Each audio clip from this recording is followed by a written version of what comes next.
Hey, it's 2025 on a random day of the year, and wouldn't you know, it's Film Tangents. It's back, baby. Season 3, baby. Let's Um, but go. it's the same. Woo! It's the Wait, here we go. same. Ready? Oh, there we go. It's the same old criminals as last time. Um, who do we have here, Jack? Yep, we got. Jack, I'm back. Yep, Jack is back. We got Jake on this mic, and the guy who introduced the podcast is Edward. Not present is Kenneth Carrington. You guys probably remember him, our producer from the Christmas special. He's in the background, and he's banned from the podcast for at least, I would say, The next special. 6 months. Yeah, probably till the next special at least. Yeah, because he kept bothering us, trying to get us to come back right after New Year's. We were like, no, dude, we're tired. And, he just kept pushing it. So, Kenneth, hey, you see this? See this? I just flipped him off. He's in the background there doing email, doing his job, doing what he's supposed to do. Yeah, Kenneth Carrington, totally a real guy. Just like our clips guy. Yeah. But anyway, we're back. We're MVP. back, everybody. Dude, I've been dying to tell you guys this. So, Edward, I think it's still on your Facebook. There's like a photo of me, you, and our two roommates. Yeah, for sure. It's like on my posing Facebook or whatever. Yeah, because I don't give a fuck about my Facebook, so it's like it's been the same. Yeah, it's been the same thing for years. So, dude, I was hanging out with my girlfriend the other day, and I don't remember what we were talking about. I think we were talking about the podcast or something. Yeah. And of course, like, you came up with the conversation, and she was like, "Oh, okay." She was like, I went to Edward's Facebook, like, because I guess it was like when I still had Facebook and I had tagged you in something, so she looked at it, and she was like, and I looked at that photo, and she said it to me, she said, you looked like the biggest douchebag ever in that photo.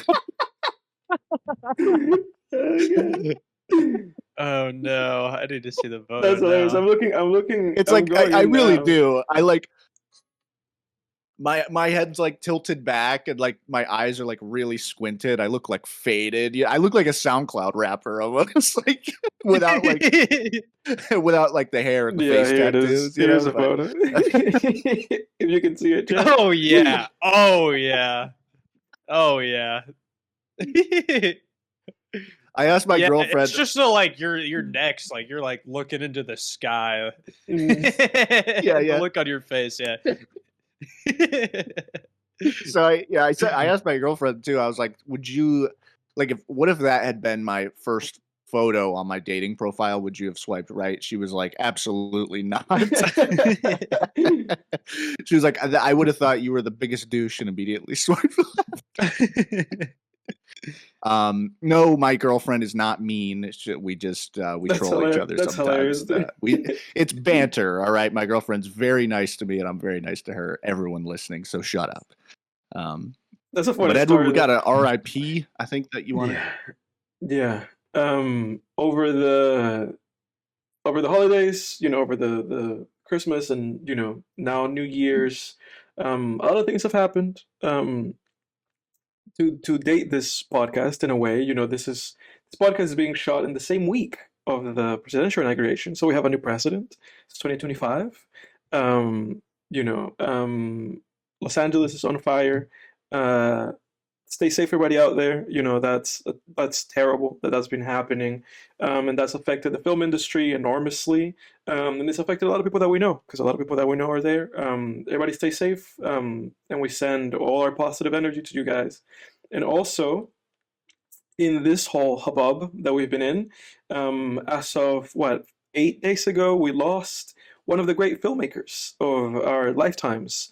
And one of the great filmmakers of his own generation, the filmmakers that came up in the 80s, 90s, and that is Mr. David Lynch, the American filmmaker, musician, and actor, because he's also an actor. He was in Louis and a bunch of other stuff.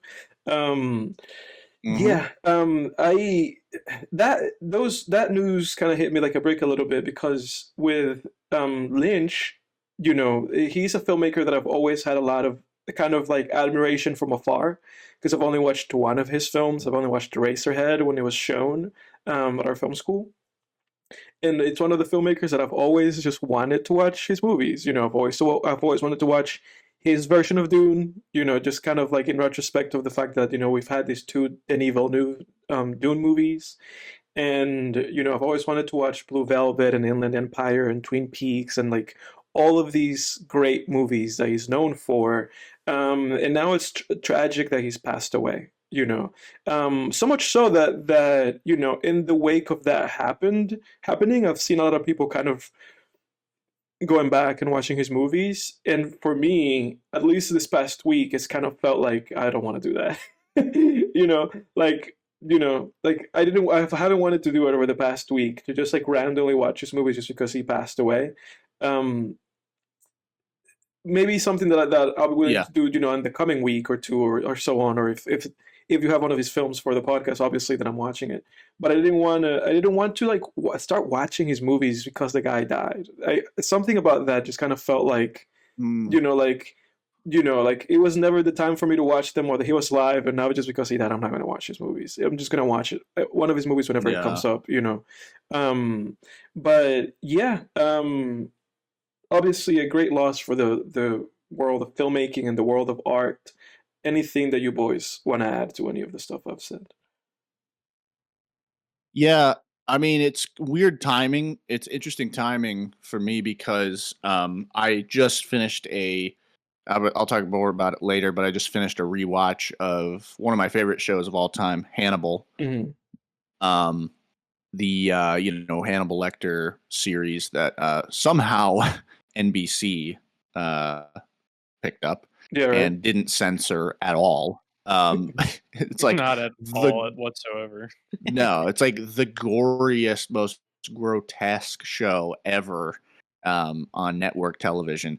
I think they rated it TV-14 too, and I'm like, you guys had to, dude. I mean, there's no way. I mean, there's no that they had to have pulled some strings because it is objectively not PG-13 material. I mean, there is more blood, guts, and sub layers of flesh shown in that series than any movie or show I've ever seen in my life. Mm-hmm. And that includes Hellraiser. But anyway, Hannibal is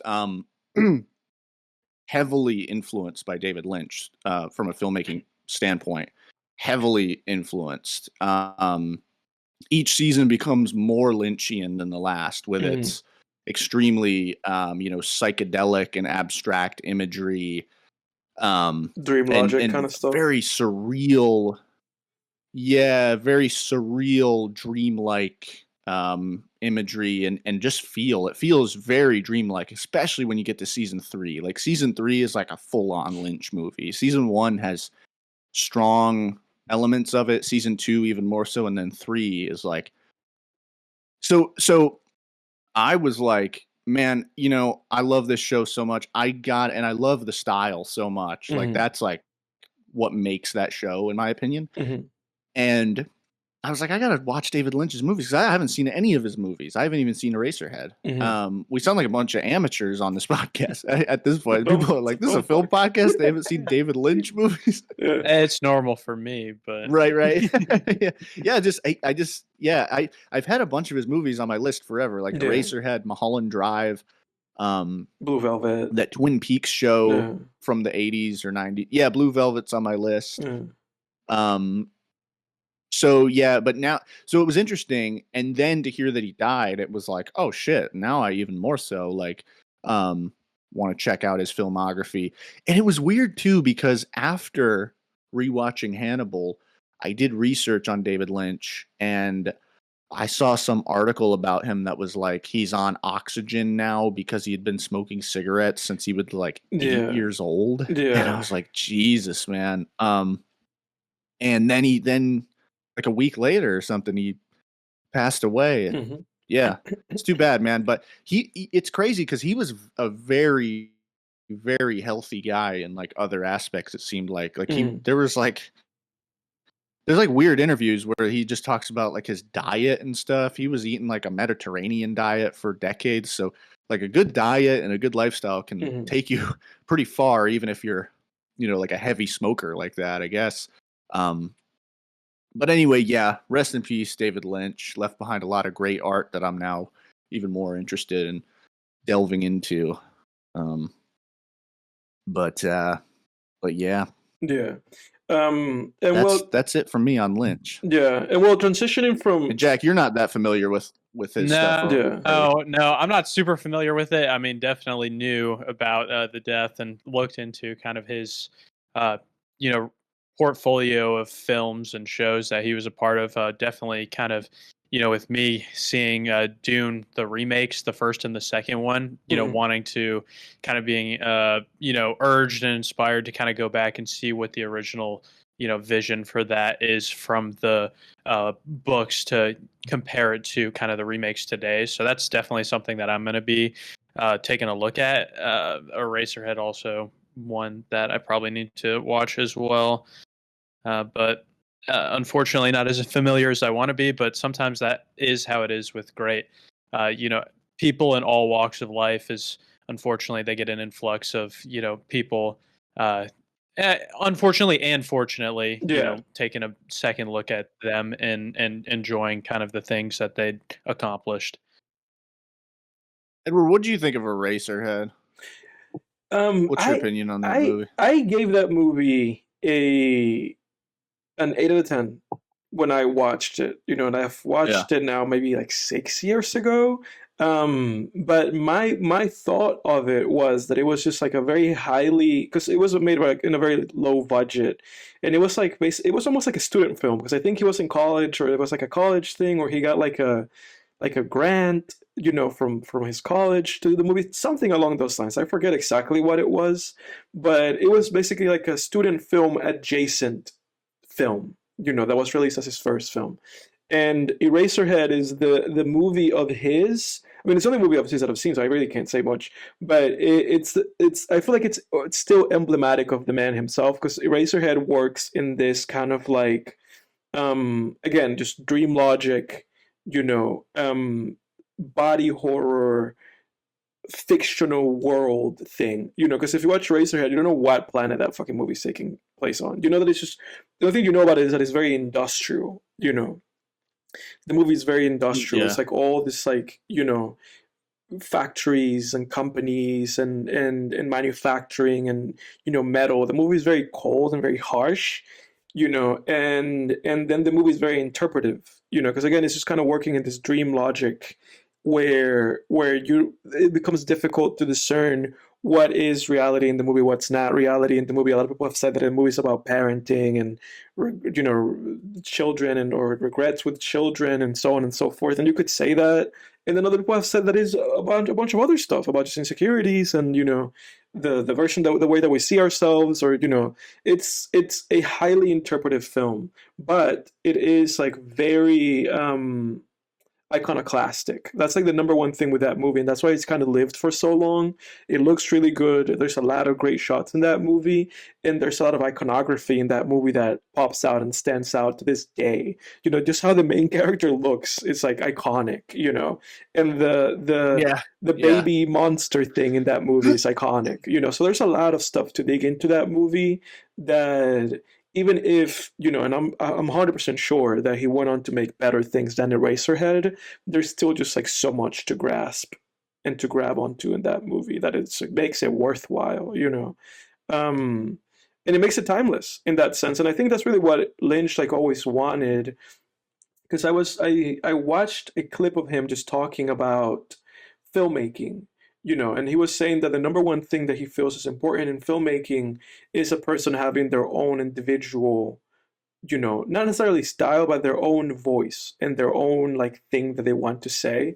And if that's not true about that guy, I don't know what is. Because from the first movie that guy made, it's like, oh, there's, at that point in time, there was like, there's nothing fucking like this. Yeah. Yeah. Yeah, I've seen clips from that movie, and that shit like it seems like a fucking nightmare, dude. Yeah. Like, it really because I think wasn't he like struggling with the idea of being a parent So they at say, that but that's what I was trying time? to. Because didn't he wasn't like his girlfriend his kid? Yeah, but that's what I'm trying to say. That it's like it's kind of come around where I think he's never outright stated what the movie's about. People have just kind of Yeah. attributed that to the movie. Like I don't think he's ever said like this is what this movie's about. But that has been like the most popular interpretation of it. Like the whole kind of parenting thing, the parenting angle of the movie. Yeah, man. But Well, we had the Oscar nominees come out today. yeah, I wanted to touch on that. So I'm gonna run through these, and then you boys tell me what stands out to you. Okay. So we had All right. we had the Oscar nominations, and we had the movie with the most nominations. It's a movie that I think none of us have seen, which is a movie called Emilia, Pérez. Have you boys seen that movie? Nope, Yes, I have not. it has 13 nominations. And then below that, a movie that I think maybe both of you have seen, but I'm not sure. And with 10 nominations, it's Wicked, the musical movie. Wicked, Yeah, I think I've seen Wicked, Wicked. Part 1. I Yeah. actually have not seen it. Okay, so I guess Jay can speak on it. But 10 nominations, costume design, and Best Picture. And Ariana Grande was nominated for Best Supporting Actress. And then the leading lady, whose name I forget, because I haven't seen the movie, she was nominated for Best Leading Actress. And then it had a whole bunch of other nominations from like music and, again, I think sound design and, well, not sound design, but sound editing and custom design, a bunch of stuff. Do you have anything like? What do you think about that movie? Does it have a chance? Do you want any of those things to go through for that movie? So Wicked, I don't see what the buzz is about. Like I didn't think Wicked was that great. I gave it like a 5 out of 10. I thought it was a pretty average movie. And I was pretty interested, like I was intrigued by it, and I was like with it for the first act and definitely maybe even like the first half. I was pretty with it. And like Critical Drinker gave it a good review. Like he thought it was good. So I was kind of like, oh, there must be something. I usually trust his judgment. Not always, but I generally trust Critical Drinkers' judgment. But yeah, like I just couldn't. There's a few issues.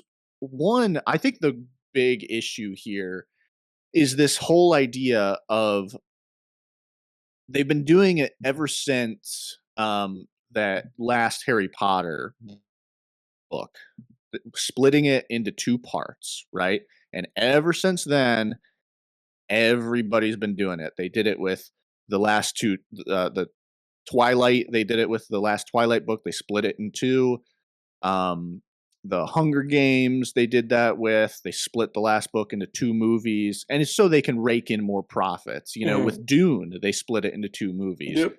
I think with, and sometimes it might be like an artistic thing, and sometimes it is more of a commercial thing. Sometimes I think it's probably a bit of both, like with Dune, it was probably a bit of both. Like I do think that it's a massive book, but the problem is then your first half, like not enough really happens. Right.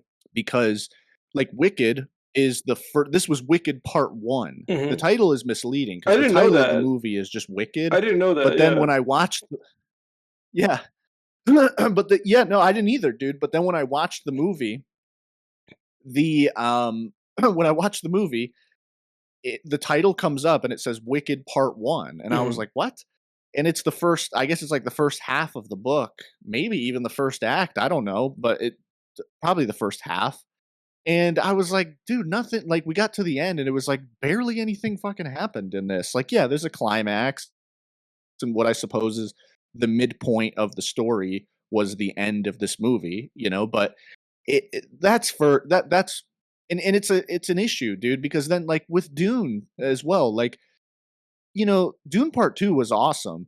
Dune Part 1 was kind of boring. Like it was just like, nothing much happens in that movie. Like, I don't know, and the climax is just 2 dudes like knife fighting. His opponent is someone you've never even met through the book. It's like, this is a scene. This isn't the climax. Yeah, movie. That was my big issue with Dune Part 1 too. Like that, if you remember, like when we left the theater, and I think when we first watched the movie, I gave it like a 6, and then I watched it again in anticipation of us watching Dune Part 2, and then I gave it a 6 again. Because I was just like, this still the issue with this movie remains the same. Like I remember just saying to you, like it's just a pretty movie, like it's just well shot, but the issues with it, like pacing wise and what's happening in the movie, it's the same. And I guess they're doing this with Wicked, but which what you said, it's like it's misleading to name that movie Wicked. And I literally learned today, when I was like watching a video about the nominations, they just said like, "Oh, Wicked Part 1 is nominated for 10 Oscars." I was like, Wicked Part what? Wicked Part 1? Yeah, Part 1. So yeah, I know. It's pretty silly. Yeah, that was my first issue. Yeah, that was a big issue with it. So like you could just feel it like while you were watching it. I was like, this is just such like an underdeveloped story. Because it's half of a story. It's half a story, and I know people think. I feel like filmmakers think they can make that work because it's like if a story is structured very well, then each scene kind of functions as a 3-act story, and then each half of the movie can function as a 3-act story. But it's like just because it works, it functions. From a structural standpoint, doesn't mean it's going to be sufficiently entertaining and engaging. And so that was an issue for me. And then also just, I know it was like a trope, and I think Wicked started this trope where it was like, oh, let's go explore the villain's backstory. And it's like, look, the villain is actually the good guy. She's just misunderstood. Like they did that then they started copying it with like Maleficent and that Cruella de Vil movie and like a ton of stuff. And it's kind of lame, dude, because like, and I'll tell you what, I've been really looking forward to talking about, and I'll talk about it during my recap, Penguin. I watched Penguin on HBO Max. That's right. Penguin is the opposite. It's like, you think, because that was my thing. I was like, oh, they're going to go and show me how like great of a guy Penguin is. And the show goes like, no, he's even more of a piece of shit than you thought before. And it's like, holy shit. Like Penguin was awesome. Good. Dude. But yeah, like, so that was my issue with Wicked. I'll get to Penguin when we get to our recaps. But yeah, like it's just lame. I'm like, why? Like her whole thing in the movie is like she's looking out for the animals, like she's looking out for the animals of Oz, and it's like she was trying to kill Dorothy's dog. Like, what are you talking about? Like, it was just like, this isn't the same character. Like, that was all that was compounding in my head the whole movie. Was like, the movie is fine, but I kept thinking of like the Wicked Witch from Wizard of Oz, who scared the shit out of me as like a 6-year-old. I mean, as a 6-year-old, she's scary. And I'm like, this isn't the same character. Yeah. And I'm like waiting through the whole movie for her to become that character, and she just doesn't. And it's like, you're trying to tell me that like, I don't know. It's like if you watched like, I don't know, man. It's like if you watched a Hannibal Lecter prequel and the Hannibal Lecter character resembles like, I don't know, like James Bond or something. You're just like, this isn't the same guy, like this isn't the same person. Well, I definitely had the opportunity to go and see it, and I don't know, something for musicals, man. And then the idea of I looked up one of the things that I do these days is like I'm looking up how long the movie is. Dude, 100%. If that was a 2-hour movie, I'll sit through it. But if it's pushing 3 hours, like I don't have that much interest to really sit through it. So those were really deciding factors. And this is 160 minutes. I also knew that it was a part 1. Yeah, a part 1, and it's a 2-hour and 40-minute movie. Damn. Yeah. Now, Jake, a question for you before we move on from Wicked. I told you the nominations, and this is what I want to know. Ariana Grande and the lead actress were nominated for Best Leading Actress and Best Supporting Actress. Are those well-deserved nominations? Yeah. I just don't know that. I think their performances are, but like it just kind of depends on how you want to look at the Oscars. Mhm. Because like, what makes an actor? Because here's the thing: I think their performances were Oscar worthy. Yeah, probably. Like they were pretty good. Okay.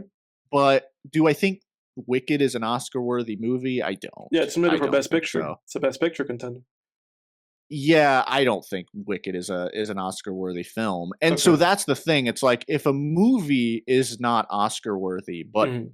someone gave a great performance, should that person be nominated for an Oscar? Yeah, for sure. Like, you think so? Yeah, I agree. I think that if the best performance is found like in a 6, 7 out of 10 movie, it's still worth like nominating that performer, just not nominating the film. And there's a film that I'm gonna get to that's the case for that movie. Okay. Yeah, because I mean, yeah, it's just, were their performances good enough to be nominated? I don't know. Like, Yeah, you know what I mean? I think there were probably movies with better performances that whose actors weren't nominated that could be 100%, 100% could for have sure, replaced for them. Like sure, for there sure. weren't really any point.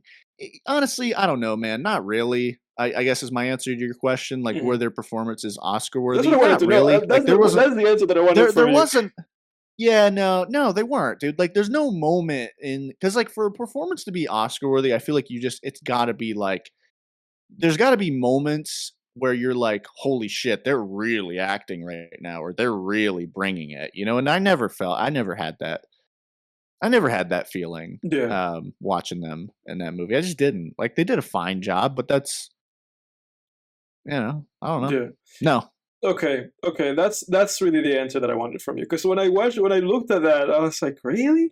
And so I knew that you had watched the movie, and I was like, Jake is the only person that's going to be able to answer this for me. Um, you know. So that being said, I'm going to move down the line to movies that have 8 nominations. A Complete Unknown, the movie with Timothée Chalamet acting Mm-hmm. as Bob Dylan, and then Conclave, which is a movie about the election process of electing a new pope. You've seen A Complete Unknown. I have seen A Complete Unknown. What do you think Oh, you about did? that? Yeah, I saw A Complete Unknown over the past few weeks. What do you think about that movie? And Jack, if I you've seen A loved it. Complete I thought it was Unknown, great. chip in. Unfortunately, not going to have a lot to add. Okay.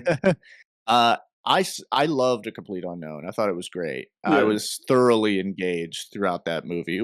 Yeah, and like Timothée Chalamet's performance was incredible, Oscar worthy. He got nominated, right, He for did. Best Yep. Actor. Yeah, the movie was Yeah. nominated Okay. Good. for Best Picture, Best Actor, Best Director for James Mangold. James Mangold. I think best like editing, a couple of other things, but mainly those 3 things: actor, director, and another one, best supporting actress, to the actress specifically that played Joan. I forget her last name. The singer that he was kind of having that back and forth with the other Yeah. singer. She was nominated for best supporting actress, a nomination that I disagree with. I disagree with that nomination. I don't think. Yeah, I I don't didn't think. see I don't think she had that much. kind of performance. Well, she didn't even have that much screen She doesn't have that time, much screen dude. time. Like, Yeah. she had like, what was she in? Like 3 scenes, 4 Yeah. scenes. Like, Uh, she wasn't in it that much. like if Go Who ahead. was Elle Fanning was in it a lot. I Dude. know, dude. Like, I'm surprised. Dude. I am so surprised that she got the nomination and that Elle Fanning didn't get the nomination. Where Elle Fanning had Yeah. the climactic emotional scene of the film that she shares with Timothée Chalamet, but she's not nominated for the movie. It's so strange. Yeah, dude. she actually had an arc. Yeah, Yeah. she actually had a character arc. Like, Yeah. I didn't feel like The Joan Baez singer character. Joan. Yeah, she was just kind of like, she was more of like a foil. Yeah. Kind of like a plot device. She didn't have much character development. But she got I nominated. mean, a little bit. She had Yeah. a couple of shifts in there, but not really. Yeah, she got nominated, and I disagree with her nomination. Yeah, I I do too. I honestly disagree with the James Mangold nomination. I agree with the Timothée Chalamet nomination. I thought the movie was kind of mid. Like I didn't love the movie. Really? Yeah, I didn't love this movie. Interesting. What'd you give it? Like out of 10? I give it a scale 6. 1 I to give it a 10? 6 out of 10. Nah, the movie was an 8, bro. No, That was great, I man. felt like I I felt was thoroughly into it, man. this is the thing. This is the thing. No, I didn't give it a 6 out of 10. I gave it a 7 out of 10 actually. Okay. This is the thing. I think that's probably more favorable because I still thought it was pretty good. But this is my conflict with. Yeah, that's not mid. That's a good rating. No, that's a good rating. I give it a 7. But this is where I kind of have conflict with this movie. And I'm going to say this now. I'm not even going to say it in the recap. I watched that movie, so it's here. Yeah. The issue that I had with A Complete Unknown really is that I felt that movie really didn't have that much going on. Like, it was fun, but other than that, the whole time, by the time the movie ended, I was like, well, what's the point of this fucking movie? That was like the number one question that I had in my head. I was like, what is the point of this movie? What is the point? I like Bob Dylan. I listen to Bob Dylan. I've been listening to Bob Dylan forever. I did a Bob Dylan retrospective when I was on the Bees like 2 years ago. So it's like I watched the film and I just kind of came out of it just kind of a little bit just like underwhelmed, where the movie it just didn't feel like the movie really gave me anything. It just kind of felt like it just kind of felt like a by the numbers, like here's a musical biopic with Timothée Chalamet. That's kind of how I felt, and it was like more fun than that, so I gave it a 7. But yeah. For me, it's like and dude, I hate biopics. Mhm. Like, dude, I hate biopics. I don't like. There's been one of these every year. Last year we had Elvis, and now we have The Complete Unknown. Yeah, I couldn't take the Elvis biopic.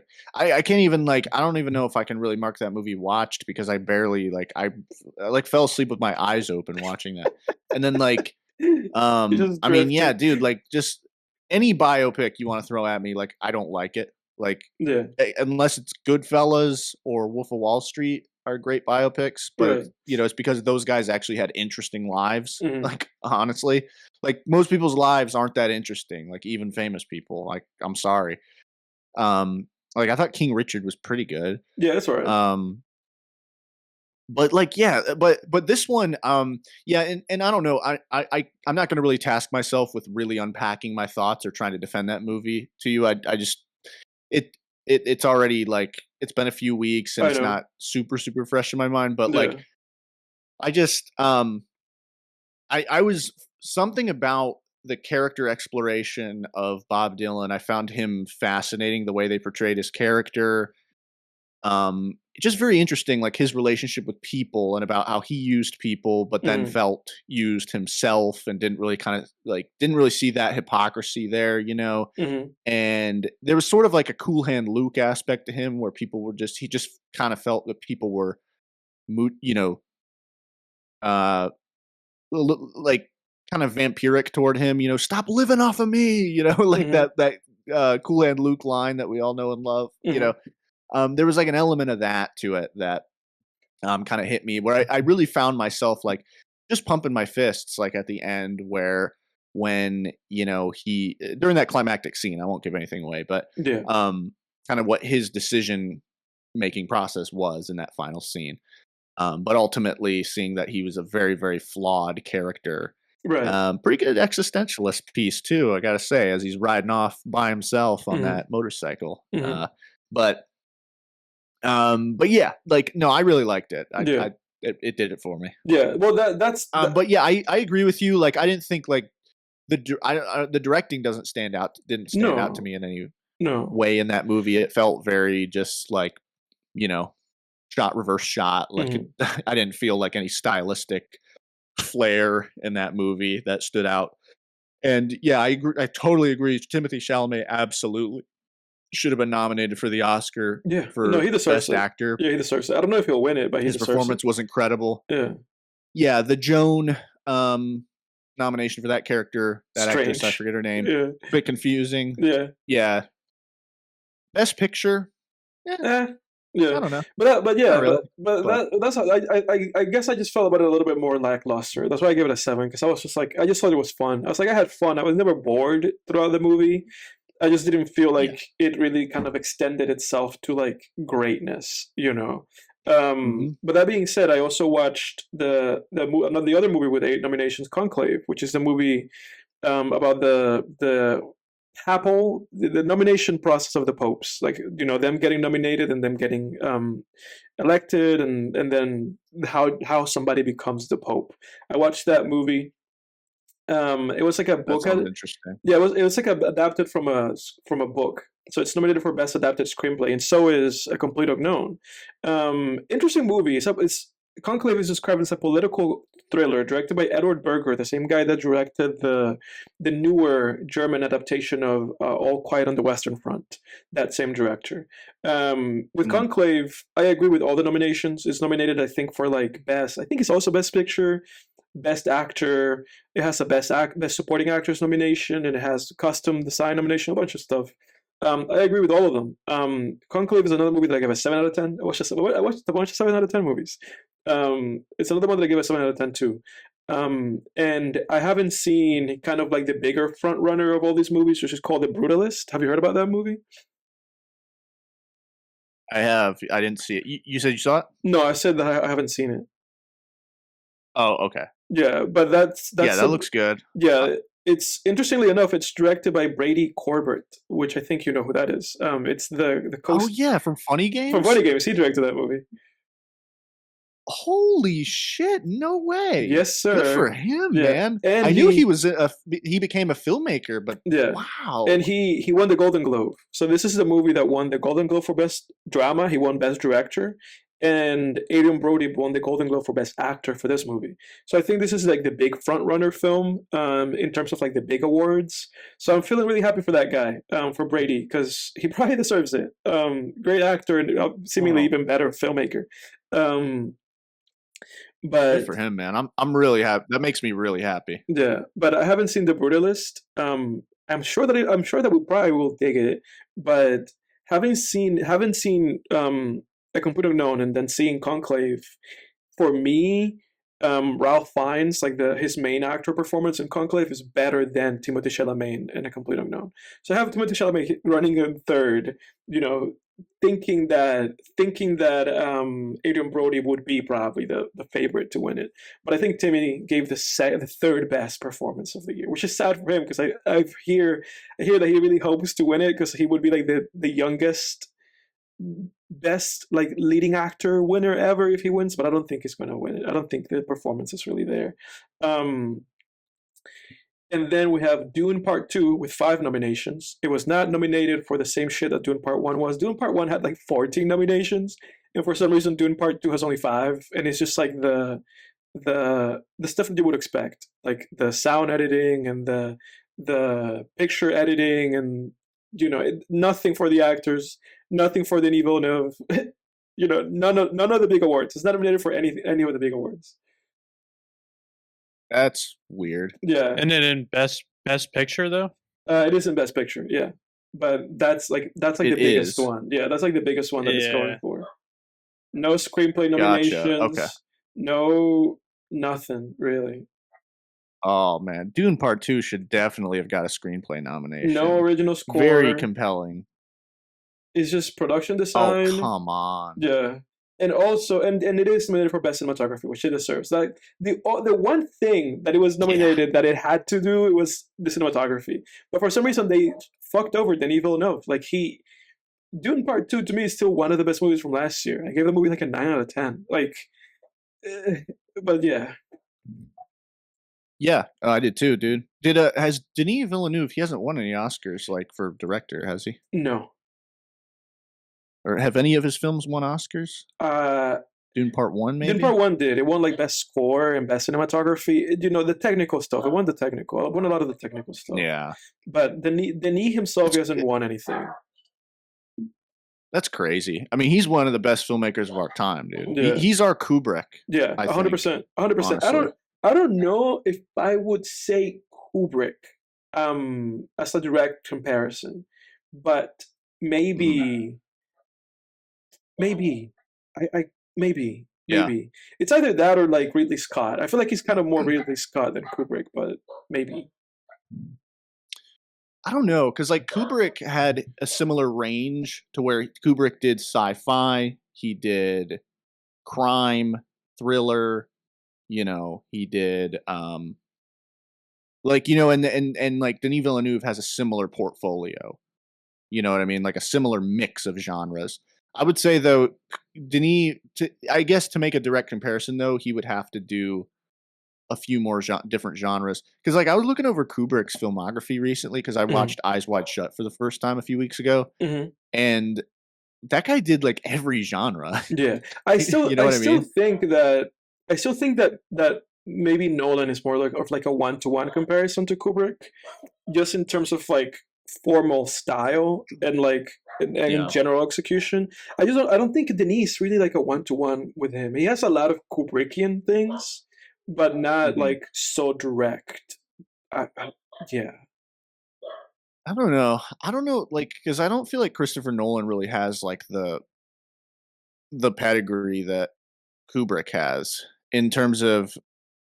I just don't see him as much of like a serious force as like Denis Villeneuve is. Like Denis Villeneuve's films are like incredible, like 10 out of 10. A lot of them, like 10 out of 10 movies or 9 out of 10s. Like a lot of Nolan's films are just kind of like blockbuster, like good blockbusters, and like have a more intellectual flair to them for sure. Right, but right. I don't know. It's do, tough. But they do share a lot. Like it's also kind of a point. It's also kind of a futile exercise. It is, yeah. But I guess in the sense of filmography, we could think about it, right? Because he did make Interstellar, so he's made the space movie, he's made the war movies, because he made Dunkirk, like he's made like I feel like his filmography just aligns a little bit better. It just aligns a little bit better, and like and I think thematically it aligns a little bit better than with Denis, because I think Denis is a little bit more. I think Denis is a little bit more kind of like hammy than Kubrick ever was, in the sense that I think Denis really cares about like emotion and like about putting across like a feeling, and Kubrick always was kind of more of like a detached filmmaker, where he was just kind of like, this is, he was just presenting a lot of images and letting you make sense of them. So I don't know. I feel like Denis could be like a mashup of Kubrick and like Spielberg, like those guys put together. I just don't think he's like a one-to-one. I don't think he's like a one-to-one like Kubrick guy, if that makes any sense. I see what you're saying. Yeah. I think yeah. But I think he has a lot of it. I think I agree with what you're saying too. But I just don't think he's like the one-to-one guy that we have right now. Maybe maybe Nolan's not that guy either. But yeah, I can't believe The Apprentice is nominated for the Donald Trump movie. Yeah, dude, I saw that and then I added it to my watch list. I saw it said nominated for. Yeah. It's best actor and best supporting actor. Yeah. Who's the supporting? Wow. I wonder. I forget the name of the guy. He's like the guy. He's the guy from that show. Jeremy Strong. Yeah, Jeremy Strong. He's from that show, that HBO show that everybody likes that I've not seen. If that guy wins, Donald Trump's going to be like, and I also was nominated for an Oscar, and I won. Did you see that? I won an Oscar. Yeah, this is the year, dude. This is the year. Yeah. Trump year. This is my year, bitches. This is my year, 2025. We're coming. But to get through this quickly, 5 nominations for The Substance, that horror movie. I haven't seen it. 3 nominations for I'm Still Here, Sing Sing, and The Wild Robot. And then 2 nominations for The Apprentice. We already said which ones they were, the actor ones. Flow, Nickel Boys, and A Real Pain, which I did see, A Real Pain. And then 4 nominations for the movie of this week, Nosferatu. Which is, it's all like technical stuff. It's all technical, yes. Cinematography and sound and custom design and production design, and I think sound editing. Those 4. The Academy Awards really needs to like get over their aversion to horror or whatever. I mean, it's cool that it got nominated for some stuff, but like, come on, man, Nosferatu, that was great. I actually Dude, agree. if a complete unknown and Wicked are being nominated for Best Picture, Nosferatu can't be. I mean, come on. I Nosferatu was better 100% than both of agree. those. I agree, and I think that also the bigger snub of it all, I think, is Eggers not getting a directing nomination, which I think he should have. Yeah, James Mangold gets a directing nomination for Complete Unknown, but Robert Eggers doesn't for Nosferatu. Come on, man. Outrageous. But that's the thing with these award shows. It's like, man, they're never going to please everybody. Like, I don't know. Some of the decisions are weird. Like, again, if you're going to nominate Wicked, come on, you got to put Nosferatu in there. That was a way better movie, miles better than Wicked. Come on.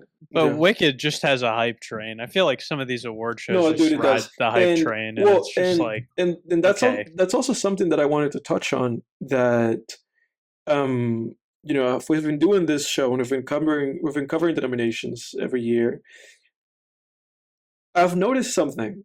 And I think other people have noticed it way long ago, and I think it's something that maybe we already pointed out, but I forgot if we did, which is that it feels like every year they select like the best, most popular movie, and then they just nominate it for a bunch of shit. Yeah. Like Barbie was 100%. that. Barbie was that last year. We've had Black Panther be that for a few years, the first time, and then the second Black Panther movie, again, they nominated for like a bunch of shit. So it's like they've every year, if there's a movie that is like both good, like it has a good like Rotten Tomatoes rating, and people like it enough, they'll be like, let's nominate that movie for a bunch of stuff. Because I think they're doing it to get audiences, to get people to watch them. Because the people who are in those movies are the big stars. There's like, Ariana Grande now is going to be in the Oscars.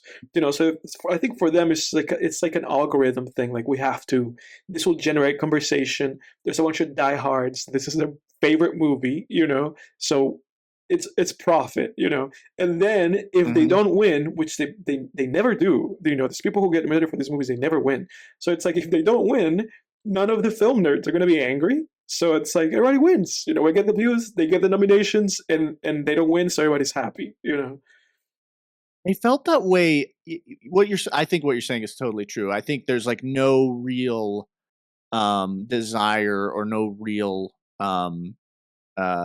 like motivation. What's the word I'm looking for? No real intention to vote to have them win. Essentially, yeah. Like when I first noticed this, maybe just one award.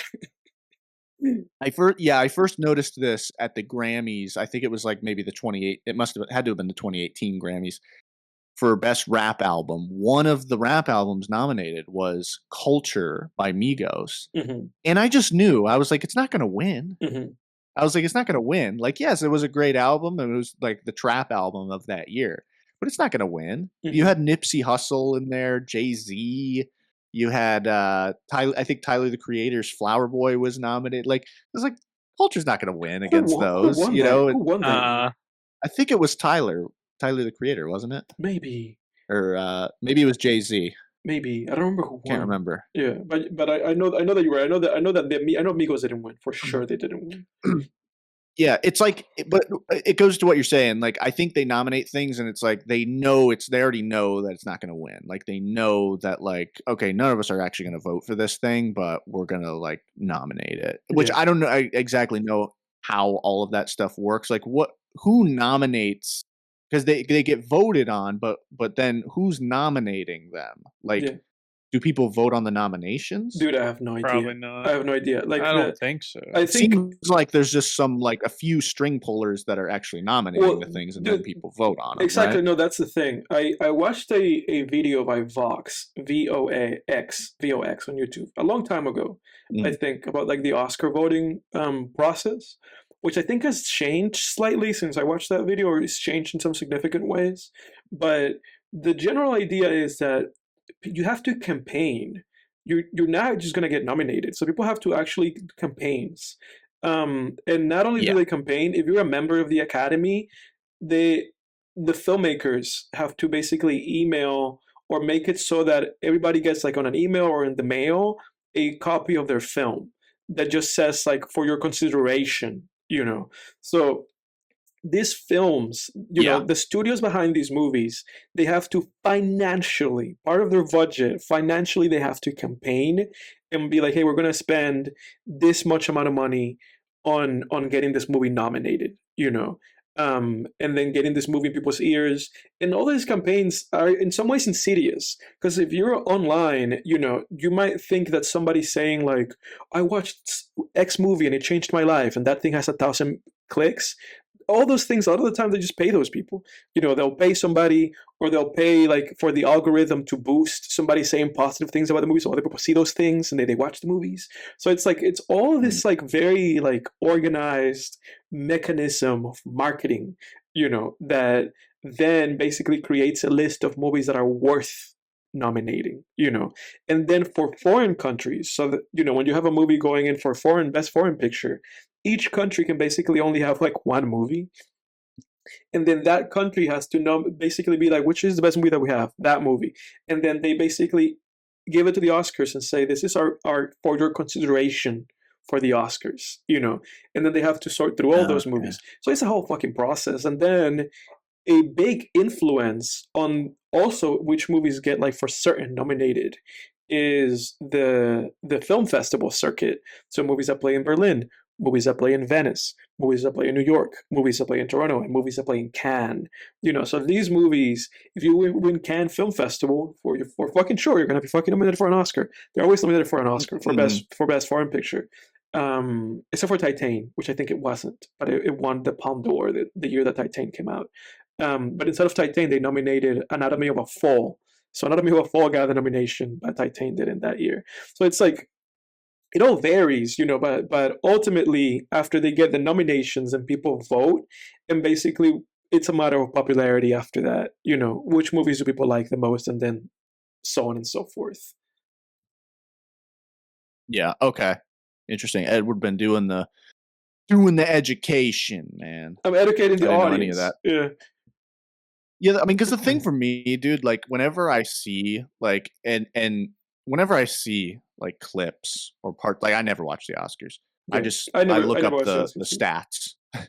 I look up the Monday morning stats, like it's like the most boring thing on the planet. I don't know how anyone sits through it, dude, to be honest with you. Like I have sat through it before, and it's horrific. Yeah, so I mean, it's like all it is just weird like classical music playing, a bunch of wide shots of like this theater, and people going like for like 3.5 hours. Yeah, it's way horrific. It's like, dude, and it's like, I love movies. I love film. I love Oscar nominated films most of the time. Like every year when I make it a point to like see a bunch of the Oscar nominated films, I never regret it, because a lot of them are phenomenal. Yeah. But it's like, I can't sit through that goddamn ceremony. It's so bad, dude.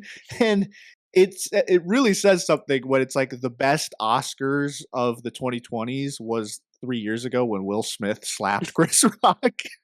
And that was like the only like noteworthy thing. But it's like, of course it was. What else could possibly be noteworthy about a bunch of A-listers sitting at tables and going, yeah, just patting each other in the back. Yeah, it's pretty silly. And I think the issue, keep your wife's name out your mouth.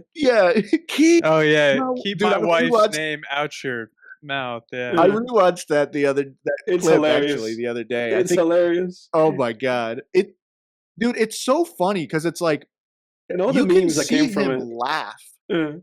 Oh yeah, dude, you can see Will Smith laugh like at the joke. Yeah. And then it just cuts to Chris Rock, and all of a sudden he's walking up the stage like angrily, and it's like, and it's like 2 seconds. So in that 2 seconds that they cut away from, he looks at Jada and realizes like, oh, actually I have to pretend to be angry now. Yeah. Dude, you know what the best meme to come out of that was? Did you guys ever see when people did like the animations of like Chris Rock's Marty the zebra standing up on stage, and then Will Smith's Oscar the fish coming up and slapping him? Yeah. That was incredible, dude. You gotta look. Have you seen that, Jack? No. Dude, you got to look it up. Oscar from Shark Tale slaps Marty. They just replaced Chris with Marty and Will with Oscar the fish from Shark Tale. Dude, I think, and they just played it all out. Dude, I think I'm that after pulling it up right I think that after that happened, for like a solid 2 weeks, we were just sending memes back and forth.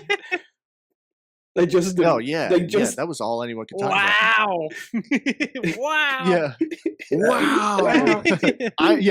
Keep my wife's name out your fucking mouth. And I love Chris Rock. He's like, I'm going to. Okay. Okay. Oh jeez. And so funny. You think he's like messing around too at first. You think Will Smith's like messing around. You know, and Chris Rock does too. He's like, uh-oh. And then it's just damn. God damn, man. Well, the shitty thing is that for years it's been like, oh, it's been the same problem, right? That it's like this award ceremony is too long. It's always over 3 hours, almost 4 hours every year. It's insanely long. And it really begs the question of like, why haven't you guys just figured out a way to make this like an hour and a half, 2 hours with ads? You know, why isn't this just like a 90-minute thing? You know, where you kind of go about it, bam, bam, bam. You win, you lose, you win, you lose. Do your speech, get the fuck out. You know, why?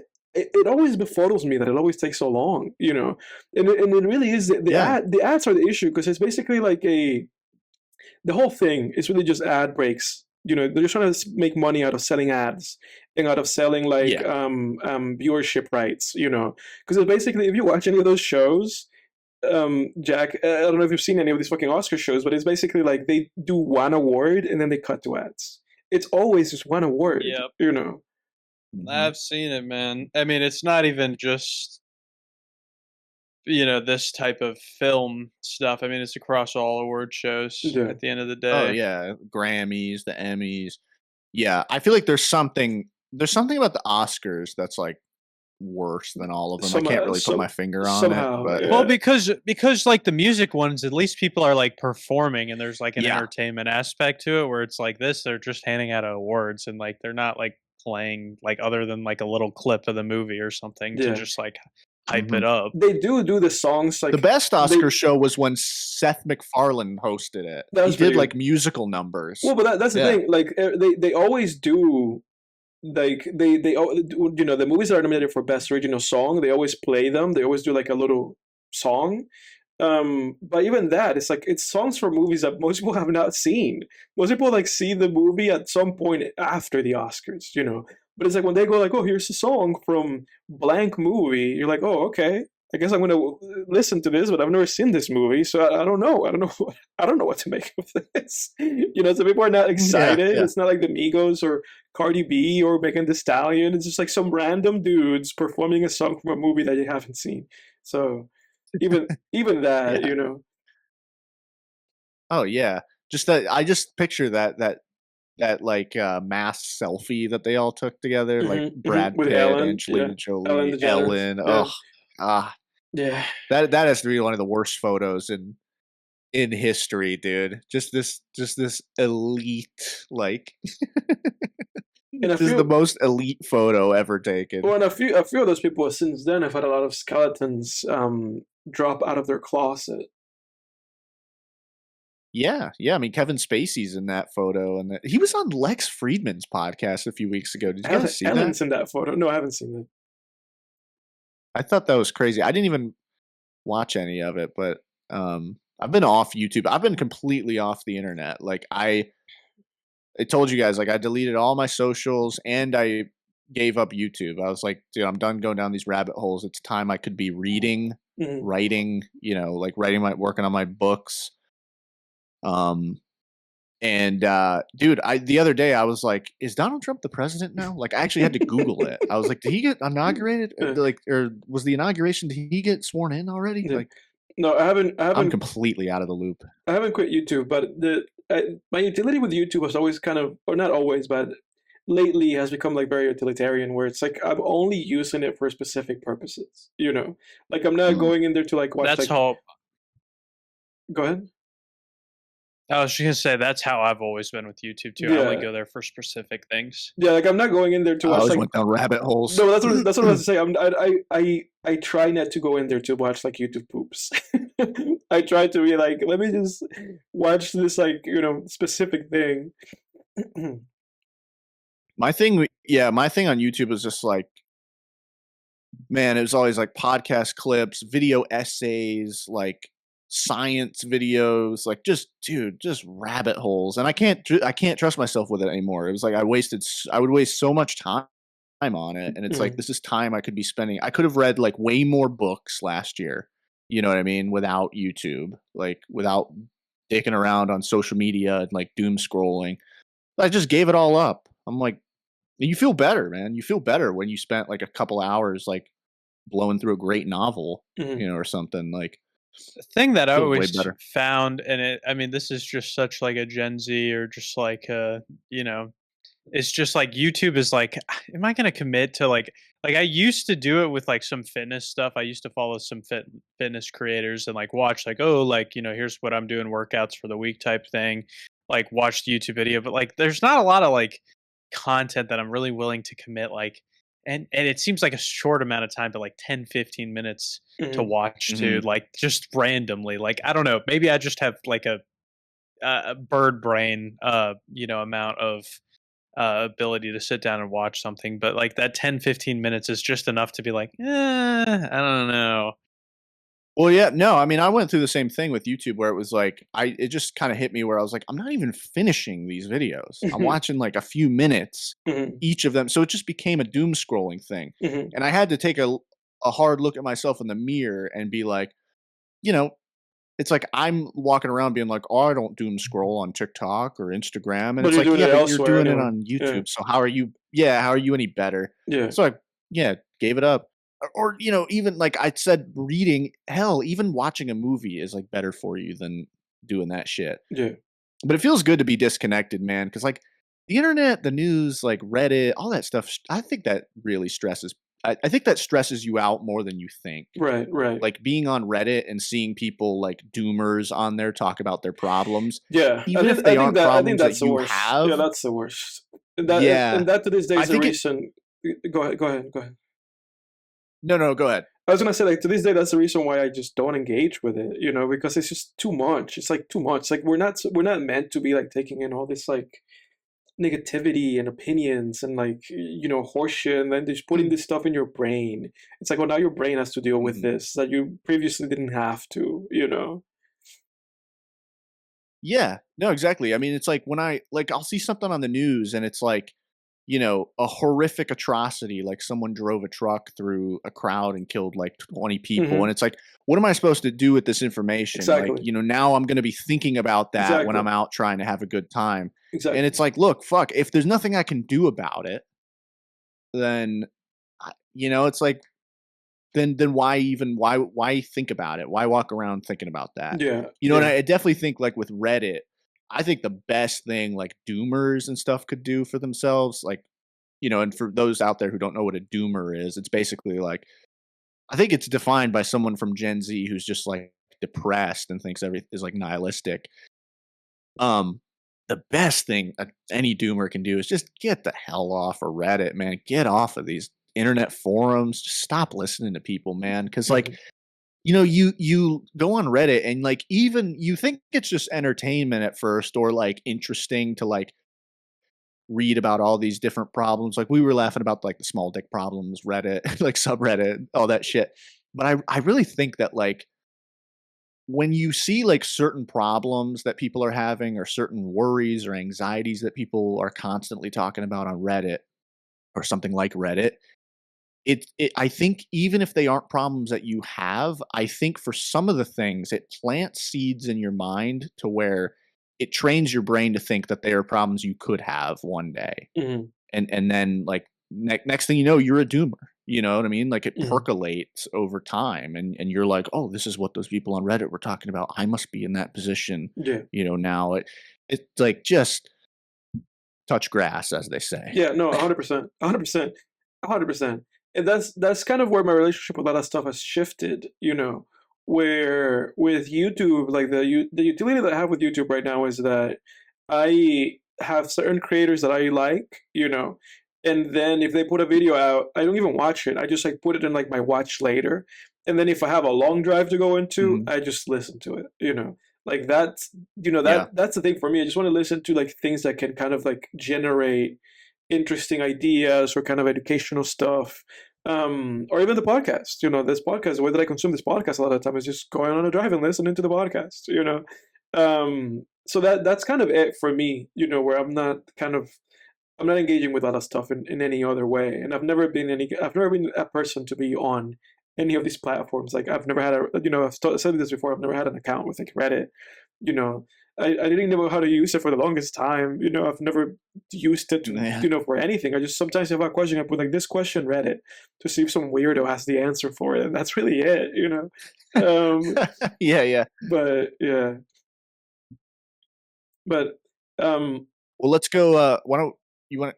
Oh, go ahead. No, I think I was going to say the exact same thing you're going to say. Yeah, I do too. Recaps. Mm-hmm.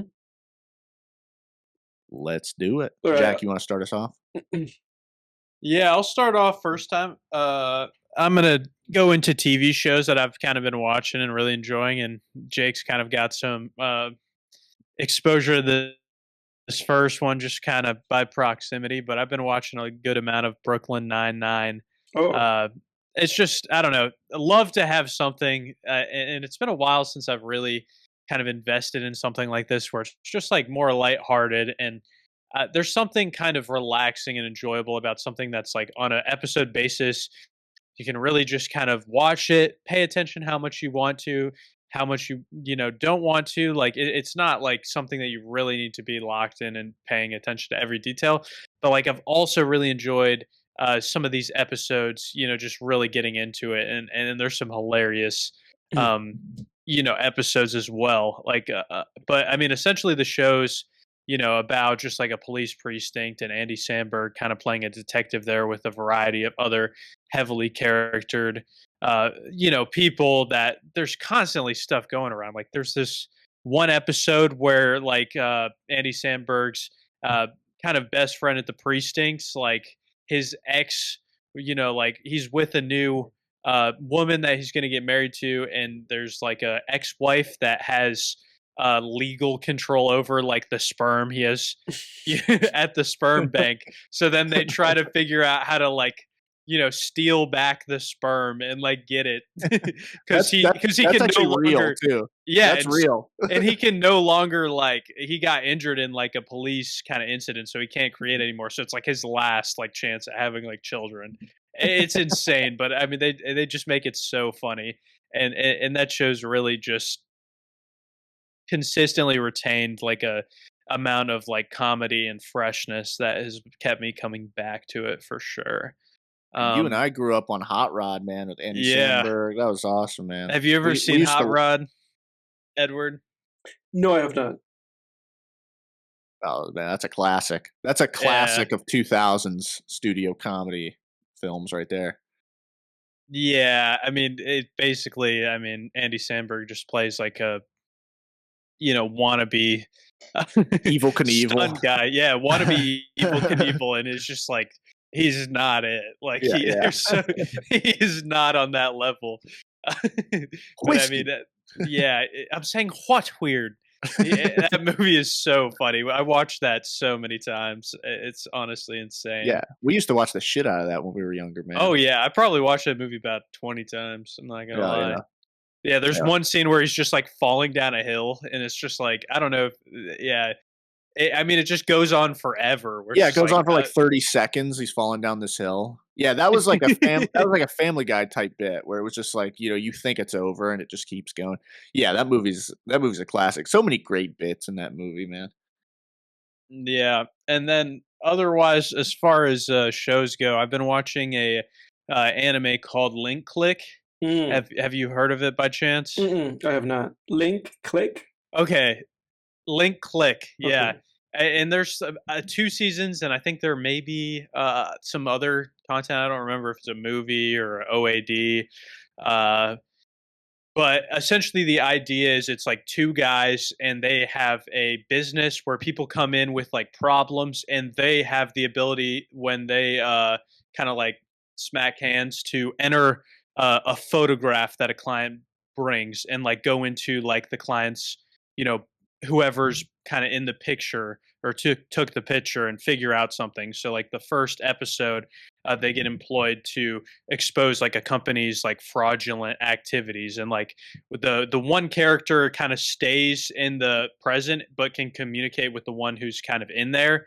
And there's things like, you know, that they try to make sure like they don't do anything to change you know, the timelines, because they're not really sure kind of what effects this power could have on like the time continuum. um but then there's things that like that kind of quickly becomes something that it's like, you know, it's not easy to maintain that and to be perfect and to get what they want and get out without doing that. So I mean, it's great so far. I'm like a couple halfway through the first season. So I mean, it's a very interesting idea, and I really have enjoyed it. So I would definitely recommend to check it out. All right. Sounds like a show Big Chuck would like, dude. Oh yeah, time guy, big time Charles guy. the Man. Yeah. Loves that time travel stuff. Oh yeah. All right, Edward.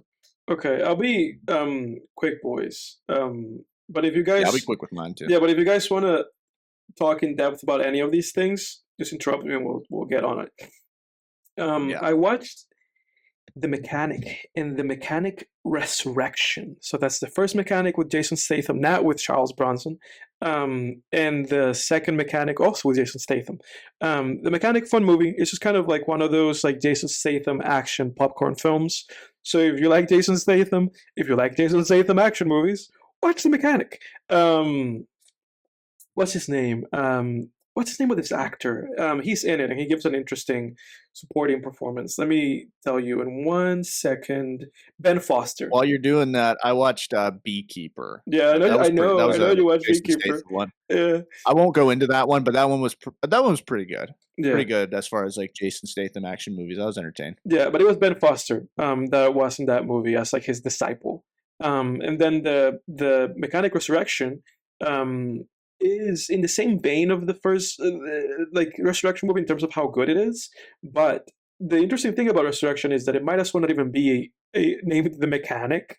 Like, it's completely divorced from it. It's almost like, dude, Resurrection could have just been called Jason Statham Resurrection. It has no connection to The Mechanic.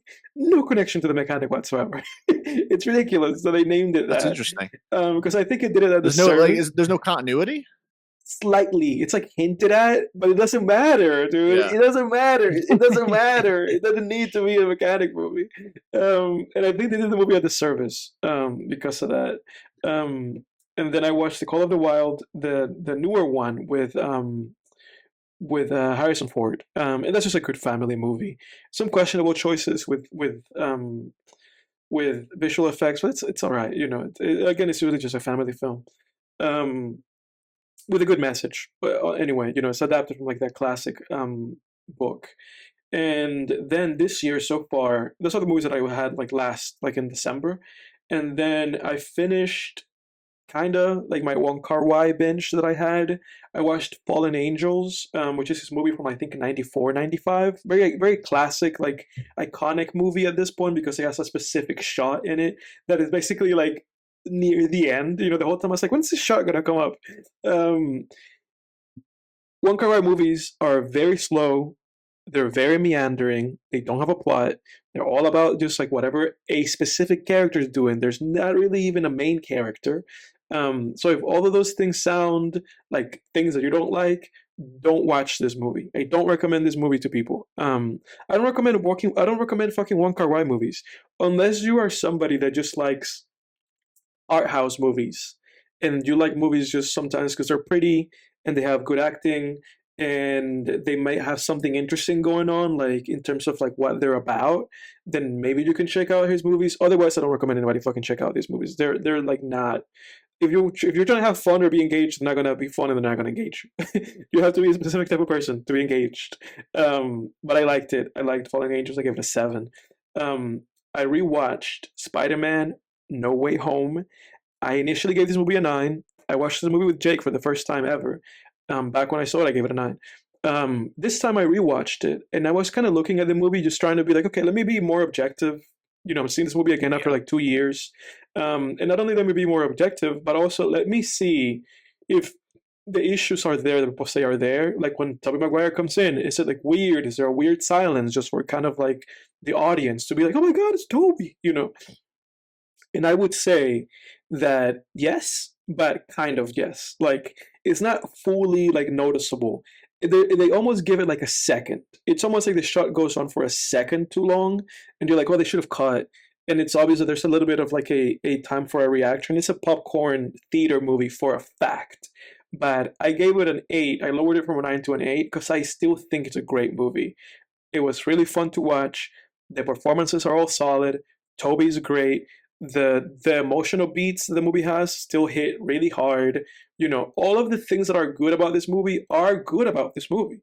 There's some stuff in this movie that is kind of eye rolling, and that's it. This is the best Tom Holland has been in this movie. This is the best Tom Holland Spider-Man movie. So I stand by that. Yeah. I still think it's a great film. So I gave it an 8 out of 10. Nosferatu, which is movie of the week. Yeah, I agree with that. I think Spider-Man. Go ahead. Yeah, I think Spider-Man No Way Home is still a good movie, even if you took out if you just replaced Andrew Garfield and Tobey Maguire and all the other villains for that matter for just different actors or just different versions of those villains or whatever you want to do. Mm-hmm. It's still a solid plot. It's a solid movie, and I think it's still engaging and still, it's still good. It's not. It doesn't because we went Jack and I went to see Deadpool and Wolverine when that movie came out, and that movie completely hinged on the cameos. Yeah, Jack just gave 2 thumbs down on screen there. Completely hinged on the cameos. And I knew it, you could tell halfway through, it was like, oh, this isn't getting any better. This is just the cameos. And those only take a movie so far, So, that was the only thing that happened. I mean, it was the only significant thing that happened through that whole movie was just being like, oh, yeah, you're just waiting. Yeah. It's so-and-so from another movie. Oh, look.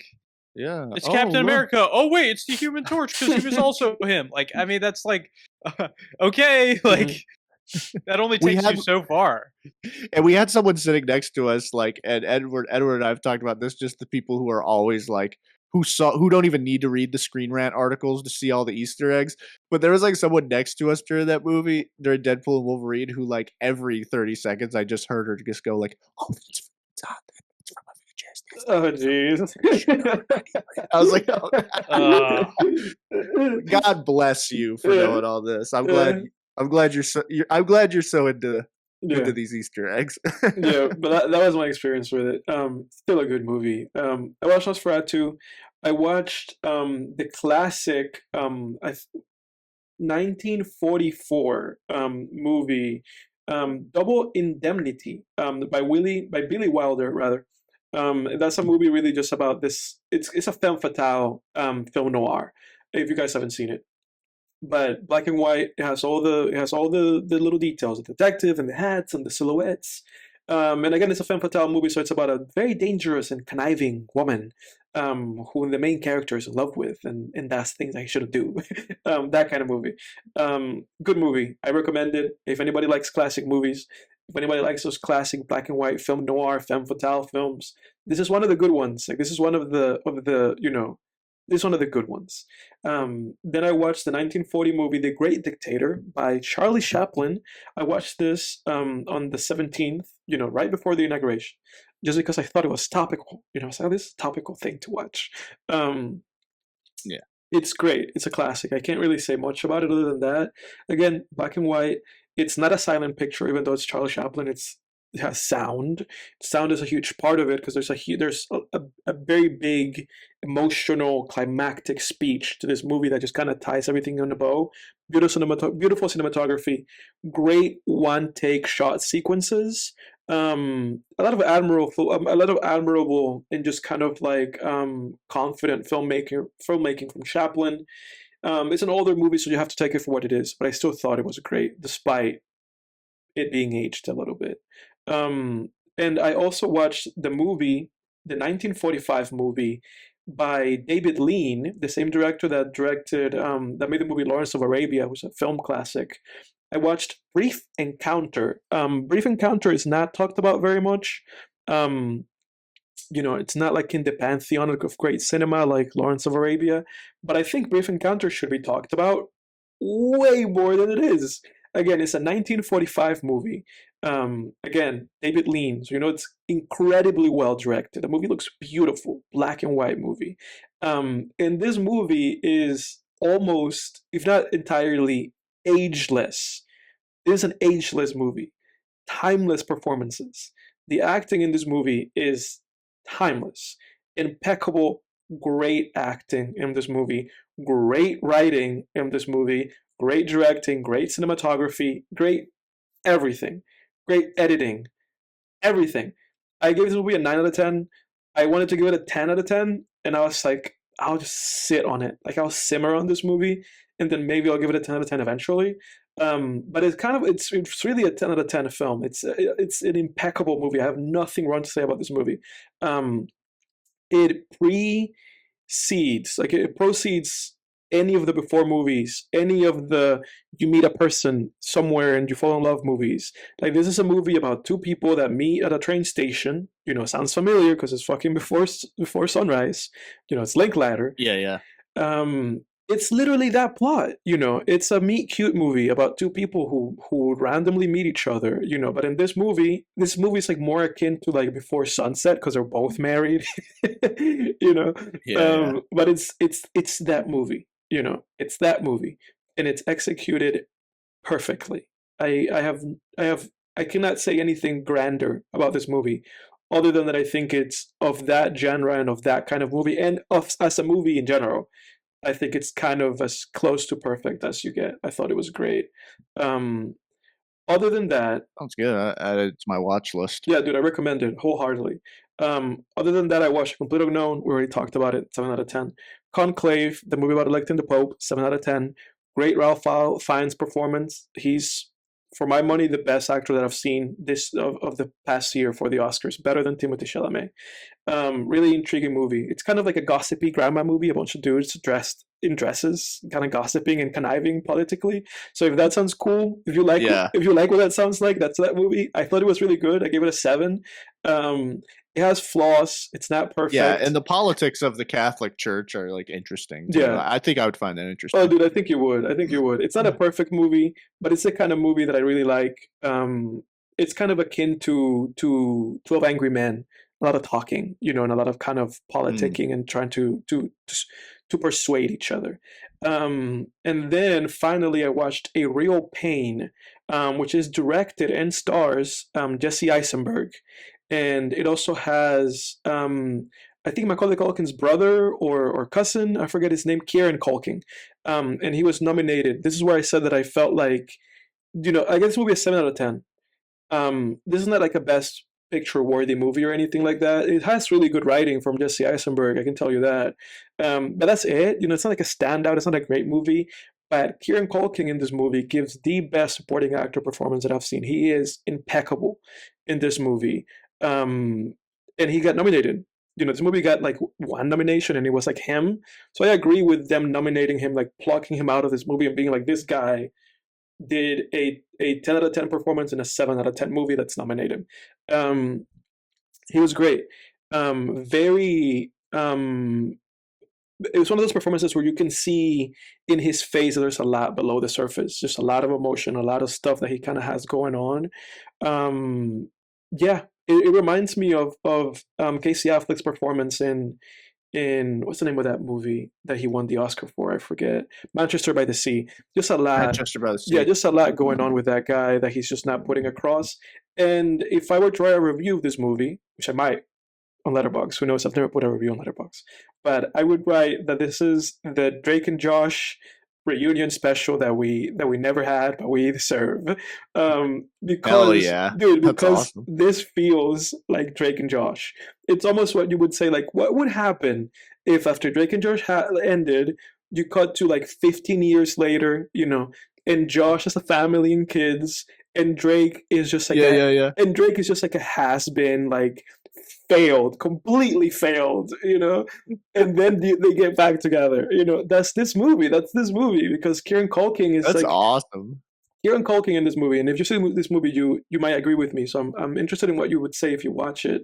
Kieran Culkin in this movie is like the guy that peaked in high school. It's the guy that peaked in high school, and then after high school happened, he was just living in his mom's basement after that, and then just never made anything out of his life. And then Jesse Eisenberg is the Josh character that it's like he went on to do things. Really smart guy, really applied himself. Now has a family and kids and a successful career, and then they get together and all that stuff kind of comes up. They're cousins in this movie. Drake and Josh are brothers. This is Drake and Josh. Yeah, really good movie. What's it called again? It's called A Real Pain. That sounds really good. I want to watch that. Yeah, I'm gonna put that on my list too. Really, we should watch it, Jake. Really good movie. The Drake and Josh reunion. Yeah, I dude. like that. Sounds like a good way to describe it, dude. And when you watch it, you'll see what I was saying. Like I had like an epiphany, where I was like, oh, that's what I watched. Like an hour, 2 hours later, I was like, I just watched Drake and Josh movie. That aside, that's all for the movies. I listened to some Leonard Cohen albums. I listened to I'm Your Man, songs of Leonard, New Skin for the Old Ceremony, and Love Songs. All of those albums, 8 out of 10, great albums. I love Leonard Cohen. I listened to Everything Harmony by the Lemon Twigs. Great album. It's just kind of this revival of the sounds of Crosby, Stills and Nash, or like Simon and Garfunkel, those sounds. If you like those like soft rock songs from the 70s, you will love this album. This is a 9 out of 10 album. It's called Everything Harmony by the Lemon Twigs, and it's great. Okay. And then finally, say what? Adding that. Okay, and to then the list. Finally, I listened to Lianne Havas. Her self-titled album is called Lianne Havas by Lianne Havas. Just kind of like a nice R&B-ish album. If you want to listen to it, I can recommend the song Green Papaya or Can't Fight, or the Radiohead cover that she did, Weird Fishes, which is actually a pretty good cover for that Radiohead song, but that's really the only thing worth it there. And then I listened to Miss Colombia by Lido Pimienta, which is basically like a folk alternative album. A lot of like indigenous Colombian sounds. Great album. If you're somebody that just loves like that kind of folk, traditional Colombian music. And that's it. I'm listening to Lil Wayne right now, so I'll talk about that next week. Nice. Let me round out my. I don't know why I thought we were going to jump around a bit, but let me round out. I just wanted to like just spiel the whole thing. Jake. No, that makes sense. I think that's easier, honestly. So as far as movies, I had a movie that's honestly almost embarrassing to admit I'd never seen, but I saw Die Hard for the first time over the holiday break. And really, it really gave me that action fix. Which I don't know. For me, I'm not that picky when it comes to action movies. I mean, usually just something like that will just do the trick and really be an enjoyable experience for me. Haven't gone into seeing the second or the third one, and I've heard after kind of 3, it goes downhill from there. But it was a fun Christmas adjacent movie to still, claim, oh, I'm watching something, in the Christmas period, but also not really. Yeah. I always throw that one on in December, man. Yeah, that was great. We did that one for one of our end of year podcasts. Yep. Yeah. Season 1 holiday special. Great movie. I also saw the Carry On movie. That was that Netflix original movie. Kind of, the main characters working for the airport comes across a situation where he's kind of put in a bind between not really knowing, what he can do. I mean, I thought that movie did a great job of like kind of what I just said, putting him in a position where as like the person in the audience, you're like there's, I mean, he's kind of at their beck and call. Like there's no right move to be made here, even though he makes like multiple attempts to, try to foil the plan through, tipping off people around him. And I really kind of like the idea in the execution of kind of him having that earpiece in his ear and just kind of being stuck there and having to play the part and be normal in a crowded holiday airport while kind of being instructed what to do and kind of with a knife at the throat. Um, I did feel like the first half of the movie for me, and I know Jake disagrees with me on this. I really enjoyed the first half of the movie, but for some reason I kind of lost kind of interest towards the end, as it kind of spiraled out of being this airport situation to being like we're chasing them through the garages and like I don't know, it just kind of unraveled for me a little bit, No, and then ending I up in actually the agree with you on that. No, we're in agreement. okay.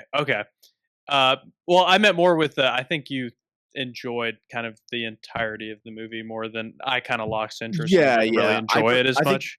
yeah, I think you fell off. It fell off harder for you, maybe. But yeah, like I agree. The first half was way better, where it was this more contained, you know, more of like a bottle movie. But yeah, Yeah, yeah, I might be misremembering kind of what we talked about, but I think we also talked about too, like the kind of like his I forget if it was fiance or wife, being like a character that wasn't really like it was nice that in the first half, like she was kind of very much a side character and not really like a big part of the movie, and then kind of at the end that changes, mhm. um, and not being something that we felt like really added to it, and liking kind of the focus being on the main character.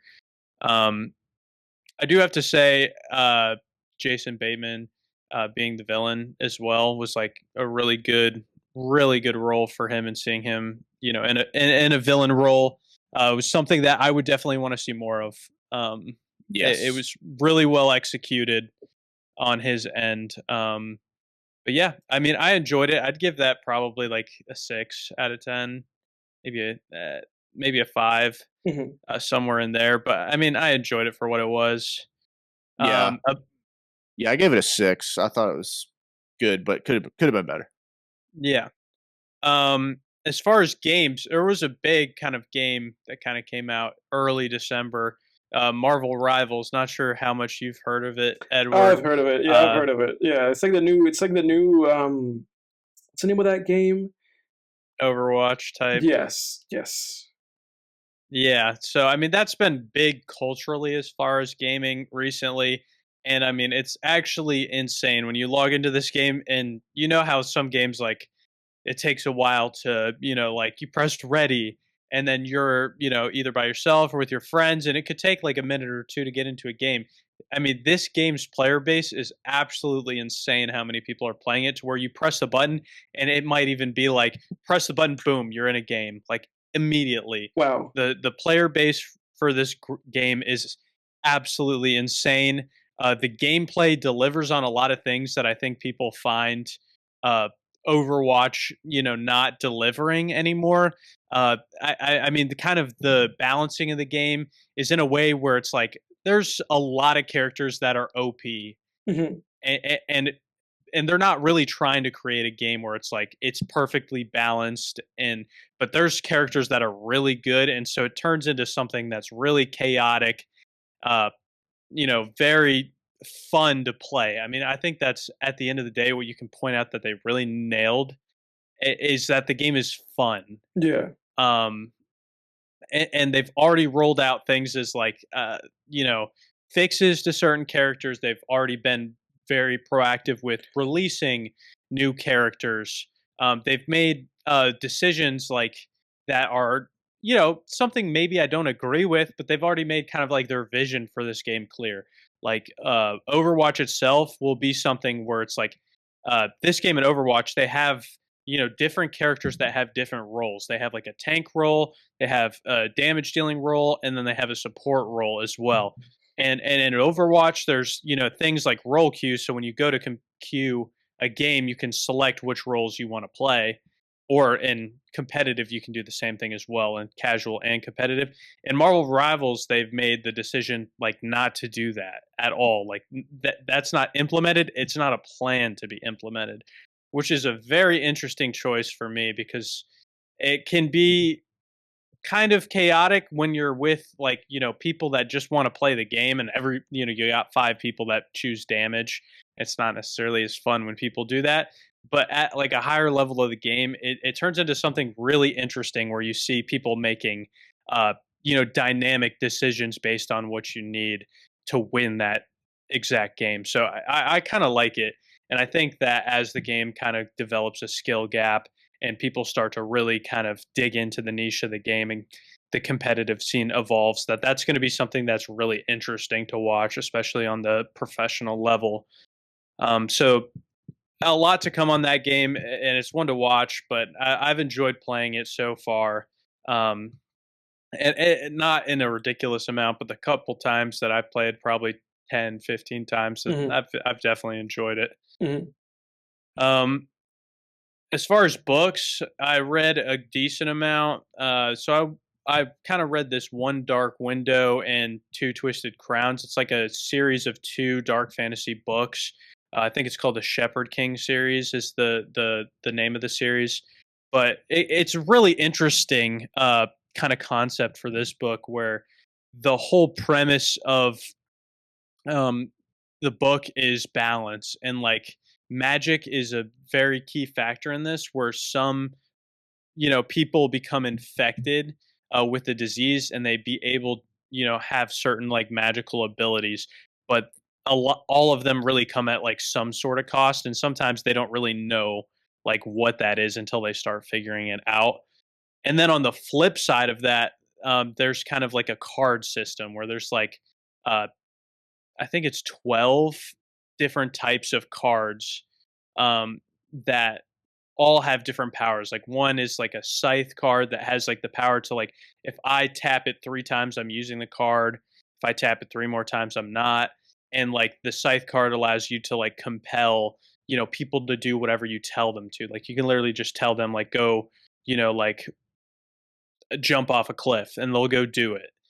And all of these powers kind of these cards have like uh you know like the scythe card has like a very high like pain that it gives you for using it, so they all have drawbacks.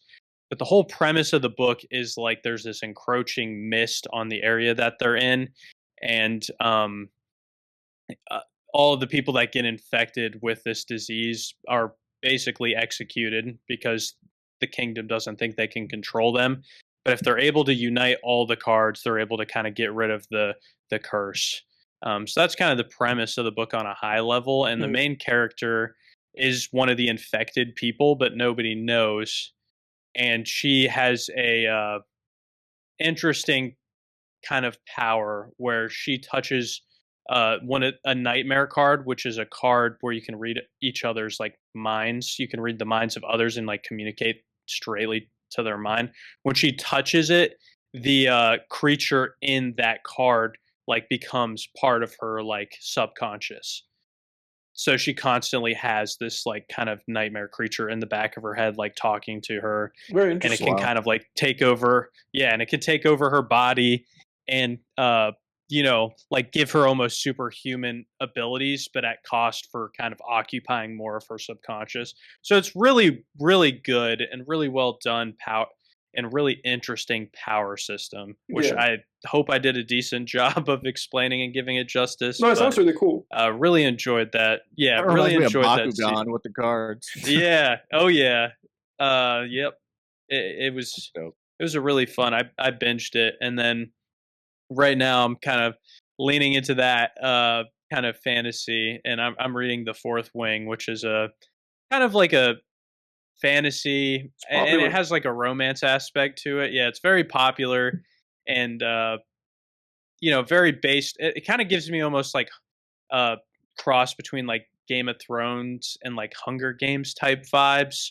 Yeah. Where it's like the main character is kind of forced into this writer's uh part of the military, where they basically have to become dragon riders, and it's like over the course of like the next 3 years, like the amount of people that go in, only like 25% of them are going to really make it through this.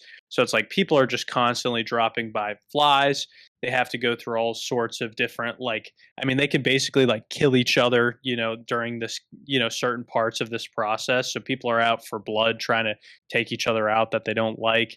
And then the dragon aspect of it, they really do a good job of like characterizing them and just like showing like they're just like, I mean, they absolutely have their own agenda, and like they'll just absolutely like scorch somebody off like a whim and just kill somebody because they just don't like them slightly. Like they're kind of unpredictable and like really uh a good job of being like, it's not like, they're just like kind of docile. I mean, they're dragons and uh they'll mess you up. But there's this interesting power system again where it's like kind of uh they bond with the rider and they're able to kind of like mentally uh talk to each other, and then the rider develops like this signet ability after kind of bonding with them for a while, that is a unique manifestation of like a power that says something about like who they are on the inside. So it's pretty interesting and I've enjoyed it so far.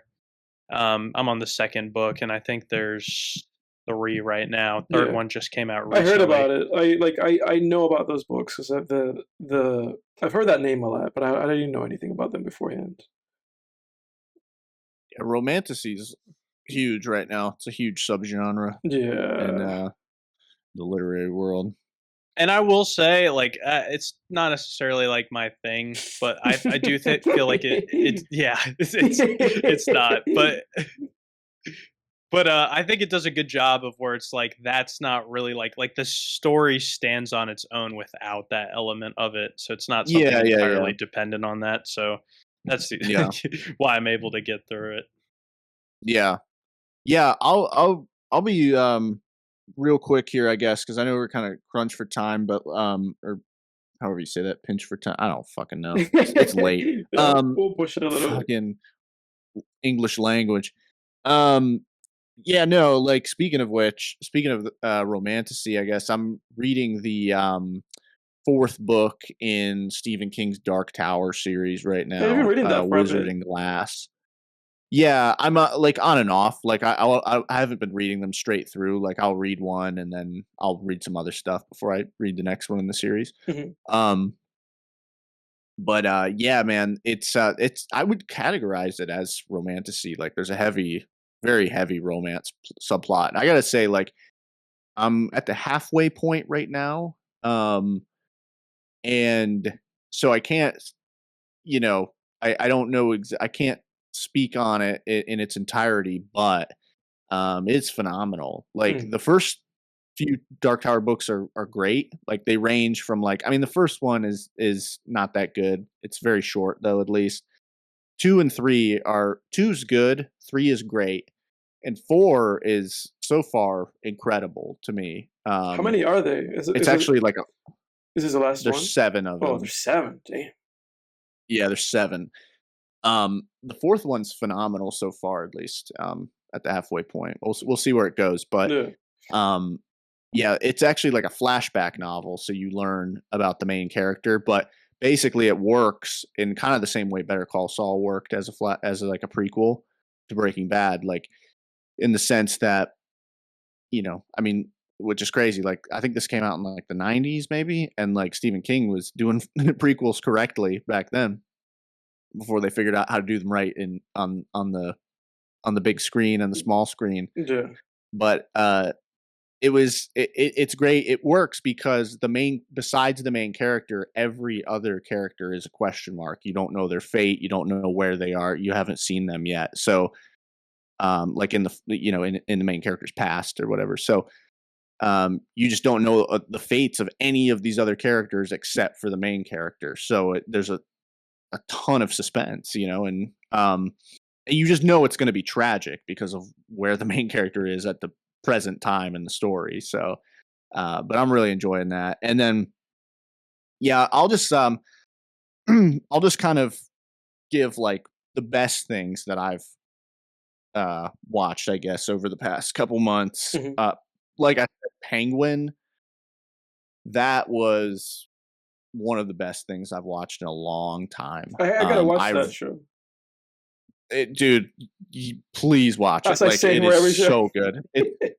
No, dude, for real. Like, Yeah. it's only 8 episodes, you know. It is phenomenal. It is like, you know, it's not a you know, it's supposed to be, it's in the Batman universe, but like it's just a crime show. Like there's no comic booky elements whatsoever. Like it could just be a standalone crime show. It's not a prequel too, so like it takes place right after that Batman movie, so you know, you don't know what's going to happen, you know. It's just it's so well written. What they did with Penguin was incredible, man. Just they went back to that when like TV had balls, you know, and was like, let's make the main character a complete piece of shit, you know. And you like, I was engaged. And not only that, but I was kind of like rooting for him because I'm like, you know, the people around him are like, a lot of the people he's fighting against are like worse. At least it seems that way at first. So it's like, you know, and it's like this come up thing, you know, like Gotham, because after that Batman movie, Gotham, the streets are up for grabs, you know. So the Penguin's like, I'm gonna fucking take over the city, you know, and he's an underdog, you know. You like, I wanted him to take over the city despite how bad he was. It was like in Breaking Bad where Walt is like horrible, and yet you're like, yes, Walt, like, come on, Walt, like, let's fucking go, Mr. White, you know. Yeah, it was incredible show. Like, go watch it. Yeah. Yesterday. Damn. All right. HBO Max. HBO Max. And then yeah, rewatched Hannibal. I've discussed that show enough. We even did an episode covering the pilot. So I like that show even more on my second rewatch of it. Like I rewatch that show once every like 2 years. Incredible. So good. 10 out of 10. If Breaking Bad and Better Call Saul didn't exist, Hannibal would be the greatest television show of all time for my money. Mads Mikkelsen. Yes, sir. Great Hannibal. Yeah, let's get into the movie. Okay, everybody. Movie of the week for this week is Nosferatu. Nominated for 4 Oscars, like we said. A bunch of technical stuff. 2024. It came out on Christmas Day. For whatever reason, it came out on Christmas Day. I don't know what got into fucking Robert Eggers. I think he doesn't like making money. It came out on Christmas Day. Nosferatu, directed by Robert Eggers. He wrote it. He directed it. It's an adaptation of the original Nosferatu. Apparently, it was a dream of his. He always wanted to remake this movie. Boys, what did you guys make of Nosferatu? Yeah, I loved it. I mean, I thought it was incredible. Definitely one of the best gothic films of all time that I've ever seen. I mean, nobody did. I've never seen a gothic movie that just captured, like, that was the word gothic just kept like drumming in my head the entire film, where I was like, this is just the most like Victorian, I guess it was pre-Victorian, but just, you know, 19th century gothic film. It just completely it like captured that perfectly, that feel, that time period. Like nobody does period pieces better than Robert Eggers. Like with The Witch, 100%. with colonial America. I mean, The Northman with like what, 12th century Vikings or whatever. And now this with 19th century Germany. It was incredible. From top to bottom, like I'll just run through my positives and give like my negatives if I can even think of any. But I mean, like positives, like I said, just the stylistically, I think it was one of the most striking films I've ever seen, with its use of, you know, its use of shadows, of just pale moonlight, the way they kept the vampire Count Orlok hidden in the shadows most of the film was incredible. Except for his weenie. Just the way they executed on that. What'd you say? So except for his weenie. His weenie was not in the shadows. Shit. His wiener. Do you see it? Do you see? Oh yeah. Do you see his cock at some point? You do. My brain must have blocked that part. Must have erased that. It's not in the shadows. It's in the moonlight. Bill Skarsgård had to let that thing hang, I guess. Yeah. But yeah, man. I mean, the performances were excellent. Like Bill Skarsgård. You know what I liked about the vampire was like it was Bill Skarsgård, except you couldn't tell it was. You couldn't tell because you saw all these. Yeah, like you saw before the movie came out, like you saw all this like fan art of like what Bill Skarsgård would look like as Nosferatu, and it just looked like him with like pointy ears. Yeah, this looked nothing like it. And like sharp teeth. This was him caked in makeup, and I mean, Jesus Christ. Yeah, he was. It didn't even seem like him at all. I mean, he was like he was, first of all, insanely tall. They put like 3 lifts under that guy's shoes for this role. Had him on stilts or something, but like, yeah, he was stocky too. He had like a stocky build.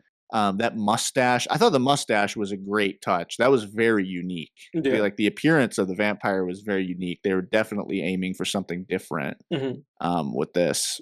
You know, they weren't trying to copy, you know, the original, or I mean, there's elements that are there, but I thought like the little tuft of hair on top and the mustache were like, they were cool. It was interesting. It was unique. But yeah, and then just the thematically, like I thought it was phenomenal. Like just this whole sort of like Christ-like sacrifice that she does at the end, which was taken from. I didn't know this because I've never seen the original Nosferatu, but they adapted the ending. Like I went and looked it up because I didn't know if that was the original ending. Yeah, that's the ending for the movie. Pretty progressive for the 1920s, because like the Dracula, which is what Nosferatu's based on. Yeah. Was you know, it's kind of like a knight in shining armor, damsel in distress story at the end, where it's just the guys, the men all you know, saving the damsel from the forces of evil, you know, and it was cool to have like the main character of this film, you know, show some agency. I guess her and her husband were kind of dual protagonists, but yeah, I mean, I thought that was great, but it also they kept her husband's character had agency as well, you know, like where he went out and made a solid attempt at killing white knighting and defeating evil. Yeah, you know. Yeah. But yeah, like and then I did some research on this on the original Nosferatu, and I didn't know this, man, but I knew it was an unauthorized adaptation. It was, yeah. They just did it. Not Count Dracula. Yeah, Bram Stoker's Dracula. Yeah. And they thought they could get away with it by like changing a couple elements, but oh no, they got slapped with a lawsuit, and Bram Stoker's estate won and ordered every copy of the original movie to be destroyed, but a few copies survived, and that's why we still have that movie. That could be a lost film. Yeah. In another universe, that's a lost film. Yeah, dude, but we won. And it's crazy how you know, bad behavior can produce a freaking classic, dude. Yeah. That's crazy. But what else is there to say? You know, I mean, like, go see it. Like, I don't have too much. I don't have too much else to say. I don't think I can really think of any negatives right now either, to be honest with you. What do you make of it? Do you have anything to add? I mean, yeah, definitely. I mean, I really enjoyed it. I like kind of we touched on. I mean, the way that the movie looked was just fantastic. And I mean, I just remember like pretty vividly, like some of the shots were just being like close up in the character's face, like to start, and just like kind of being in the dark part of Orlok's castle, and it kind of like staying there and him kind of like moving and like kind of like a static shot that actually like really was kind of cool. that I noticed, and the little things like the hounds going after him, and Mm-hmm. just like the way that they decorated kind of where his casket was. I mean, that castle was just, I mean, I couldn't give it much better as Yeah, that far castle as was like the perfect. atmosphere they Yeah, created perfect. and the way it looked. Yeah. Yeah, and just the kind of stress induced by him being stuck there and being like, oh shit, like this guy told me I'm staying here and there's no way I'm getting out. Mm-hmm. I thought that was great. Another thing that I really thought they did well was, like, unlike some films that we've talked about today, like, it seemed, it wasn't like this thing where it was like uh drawn out. uh they accomplished so much within the part of this movie, whether it was like, the beginning, seeing him starting at the town, going to the, indigenous, well, not indigenous, but the kind of pagan village kind of outside of there, going Transylvania. to the Yeah. castle. Yeah, then we have the boat, coming back and him kind of taking over the boat. We have the plague.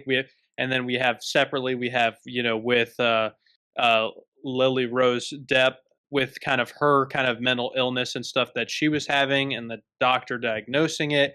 And then we have kind of the whole, last act going on with Orlok being kind of in the town, and the impending, that he's coming for her in 3 days, and people start, dropping, and him coming for people night by night. But I feel like so much change of scenery kept this movie very fresh and never felt like it was boring.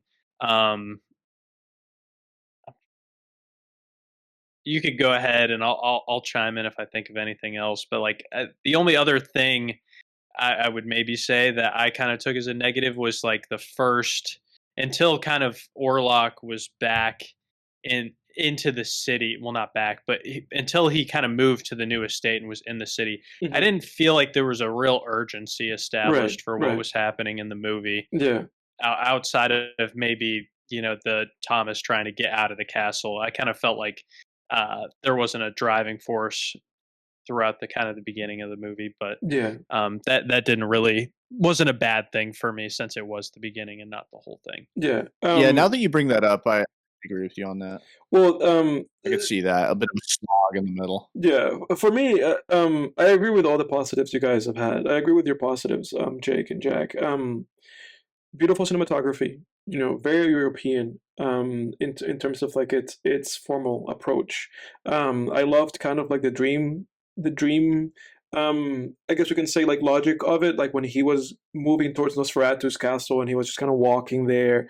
I loved how it's like beautiful and horrific how Eggers handled, that carriage just like coming at him, and then just the door opens and the camera floats, because at that point we don't even see him walking. He's just like floating. He floats into the carriage, it closes.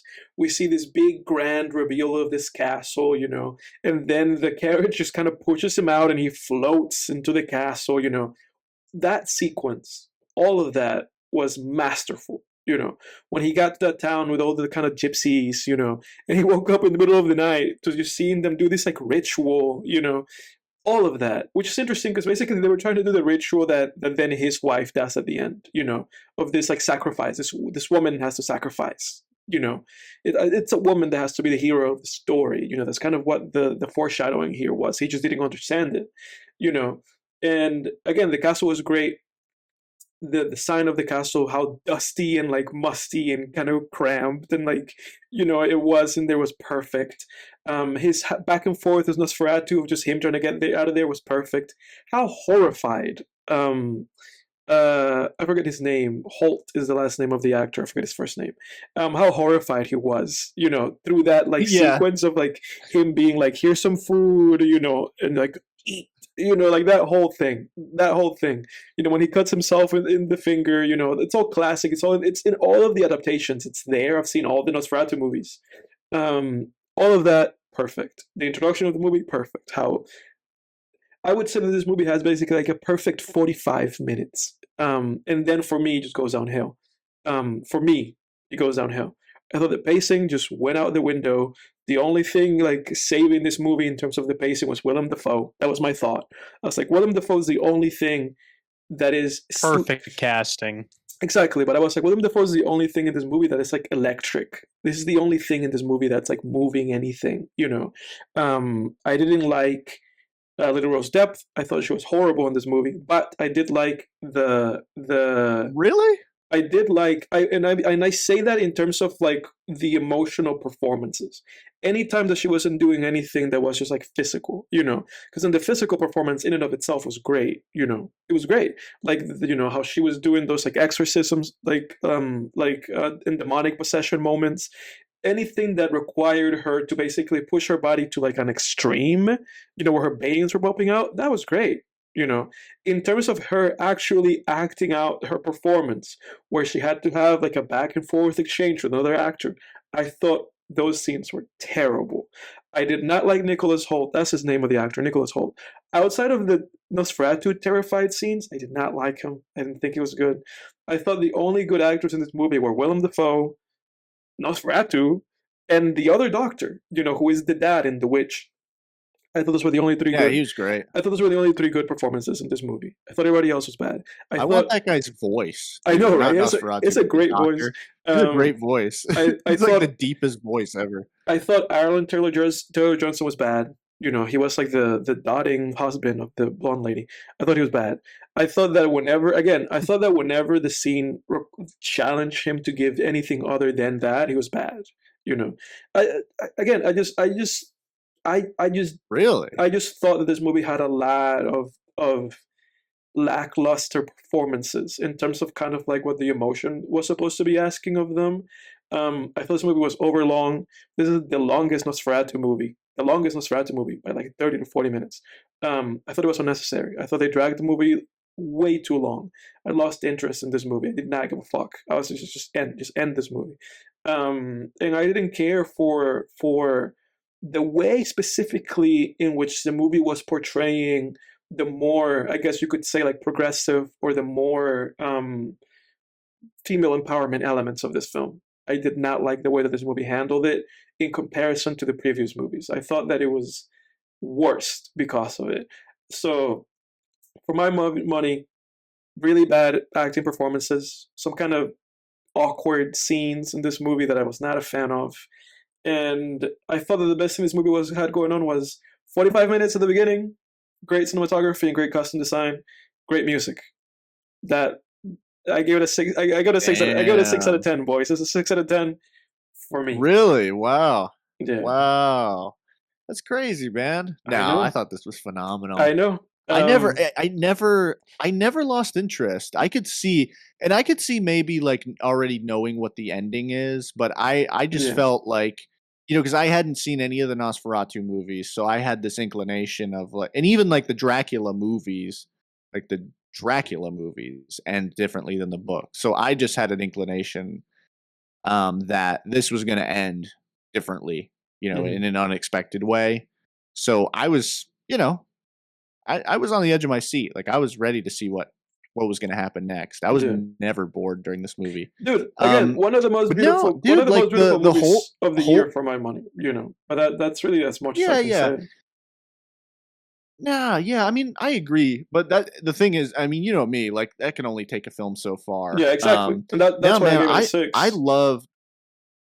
Yeah, I have a huge appetite for very like grandiose gothic stuff because you hit the nail on the head when you said like beautiful and horrifying. That's what gothic storytelling is for you should play me. You should play Bloodborne. You know, it's like which I just finished. I beat Bloodborne like a week ago. Yeah. And interestingly enough, in Bloodborne, there is a part of Bloodborne in which the Nosferatu carriage comes and gets you, and then you have to basically fight Nosferatu, and it's fucking great. Yeah, it takes you to the castle, and then you have to go in the castle and like find him and fight him. Dude, great! It was the greatest. Awesome. It was the greatest thing to beat that game and fight Nosferatu after watching Nosferatu. But Bloodborne is gothic. I mean, you've seen Bloodborne before. 9 out of 10 game. I've seen it. I've never played it though. Yeah. But I heard great things. It's like Dark Souls. Yeah. Like. Yes. Yeah, I wasn't bothered by any of the performances. I thought they were all good, and I thought like anything that came across like a bit, ham-fisted or whatever. To me, it just didn't bother me because it just felt like I was watching like a play. Like that's what that stuff like that, stuff that takes place in the 19th century with this kind of tone of like beauty and horror. A bit of like overacting or like, I guess just kind of hammy acting, like doesn't really bother me. Like I don't know, it feels theatrical. It adds to the theatrics. No, for me. So none of the that's performances not even bothered me at all. where I'm coming from when I say that. Like to me, it's not the theatrics because again, I've seen these movies before. Yeah. I thought that the Werner Herzog like 1980s Nosferatu movie was the best. It's to this day I think that's the best Nosferatu movie. And I give it an 8 out of 10. I might if I rewatch. I've always thought that if I rewatch a movie, I would just rate it higher. So it's not even that for me. It really was just more about people being convincing because it's not really theatricality that bothers me. It's just when I can see an actor hear the words out of their mouths, see like the emotion in the eyes, and be like, you're just saying things, and then you're just saying things. And that's the issue that I had with this movie, where it felt like, other than Willem Dafoe and the other doctor, it felt like everybody else was just fucking playing like charades, where the emotion wasn't there, except for Nicholas Hoult also in that horror scene, and that's it. I have to say, you brought that up, but like anytime Willem Dafoe is on the camera, I was like fully like attentive and just like 100%. I really just every time he was on there, I'm like, this is like the best like anybody could have done in this role. Like 100%. He killed it. 100%, 100%. Let me pose a question to you guys real quick, and then we'll jet out of here. When you guys heard a couple years ago that there was going to be a Nosferatu movie directed by Robert Eggers, starring Willem Dafoe, did you assume I thought he was going to be Nosferatu? Yes. Yeah, I did too. I was like, he plays the Green Goblin. Like, he's going to be Nosferatu. But not only that, he's played Nosferatu before. There is a movie. Oh, really? Yes, there is an actually really good movie. Because I told you Jake, I don't know if you remember this, but when I wrote a vampire movie, back when we were in college. Yeah. And when I wrote that film, I was very much intrigued by vampires. Thank you. And so I was watching a lot of vampire movies. And so because of that, I watched all the Nosferatu movies that were out at the time. And then I watched the Nosferatu adjacent movies about Nosferatu. There's a movie, I forget the name. I don't know if it's Interview with the Vampire. There is a movie basically about the making of Nosferatu. Doesn't that sound fucking fascinating? It's literally a movie about the making of the first Nosferatu movie, in which Shadow of the Vampire, in which Willem Dafoe... Oh yeah, there he is, dude. Dude, Willem Dafoe. He looks terrifying. Jake, the premise for this movie, and you guys should watch it if you like this character. I think I gave it like a 7 or an 8 out of 10. Shadow of the Vampire. The premise for this movie is that it is the making of the very first Nosferatu movie, the one from 1920s, and that instead of casting like the actor that played Nosferatu in the first movie, I forget his name, it's actually Nosferatu, and it's actually like a vampire. So Willem Dafoe is an actual vampire in this movie that is shooting the Nosferatu movie. So it's an interesting concept. With John Malkovich. John Malkovich plays the director. So it's a really fun, interesting movie.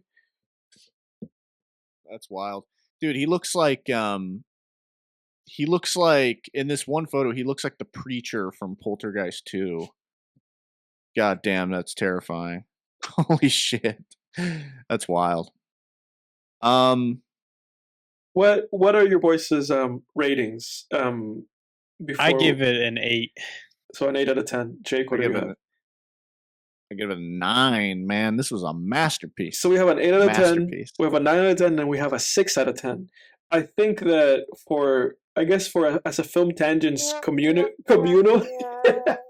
I guess as a Film Tangents communal rating, I guess it's like a like a high 7, low 8. I think we can give it an 8 as a podcast. Oh yeah, we should start doing that. Like, dude, an I thought about score. that. Yeah, I thought about that today. I thought about, dude. Today I had the thought of like, oh, I could create, like we could create like a letterbox for Film Tangents in which the rating for the movie is just the combined rating that we give it. Right. It's like a silly thought. So this is an average 7.6 is the average. Yeah, so a high 7. So that's probably just a high 7 for Film Tangents. A last thing that I wanted to do, a little game I wanted to do with you guys that I'll do anytime that we do like a movie that has a lot of like other movies in its ilk. And it is that I'm going to tell you the log line for it, okay? The little, not even the log line, just the little passion tag of like, this is what this movie is. And I want you boys to tell me, is it the 1920s Nosferatu? Is it the 1980s Nosferatu? Or is it the 2020s Nosferatu? So, this movie says, it is fear and fun. It is a scream of horror and a cry of delight. 20s. 20s? Jack, what do you say? The middle one. I didn't remember the exact year. The 80s? Okay, so we have 20s, 80s, and 20s. Okay, so now the next one. I'm not going to tell you guys the results until we do all three. A symphony of horror. 20s. Oh, that's the 20s one. That's the tag. That's the subtitle. So if that's the 20s one, what's the other one? The other one's got to be the 80s one then. Okay, and now we have Succumb to the Darkness. That's the new one. Is that all you guys' decisions? Jack, what do you say? Is that what you say? I'm staying consistent with mine, yeah. Okay, because so far you guys have the same ones so far. Okay. Yeah, that's yeah. I will give higher credit to Jack because Jack got it right the first time, but that's the right order. yeah. The first one just sounded so theatrical. That's like what old movies did. Like, like I have a poster for the 1954 Godzilla movie in my room, and it's like, astounding beyond belief, terror beyond this. A billion people die in this movie. It's like they were like overselling the shit out of these. Yeah. Like nothing you've ever seen. But all that being said, that's the Film Tangents episode. Jake, do you have a film for us for next week? Yep. In light of the Oscars and staying in the present here, let's do The Substance next week. Oh, horror Hell movie. Yeah. All right, dude. I've been looking forward to that movie. Let's do it. Thank you everybody for listening. That's season 3, the season 3 premiere for you, and we got a lot more for you coming soon throughout the year. Thank you, everybody. Stay safe. Next time on Film Tangents, we're out. Later. Peace out.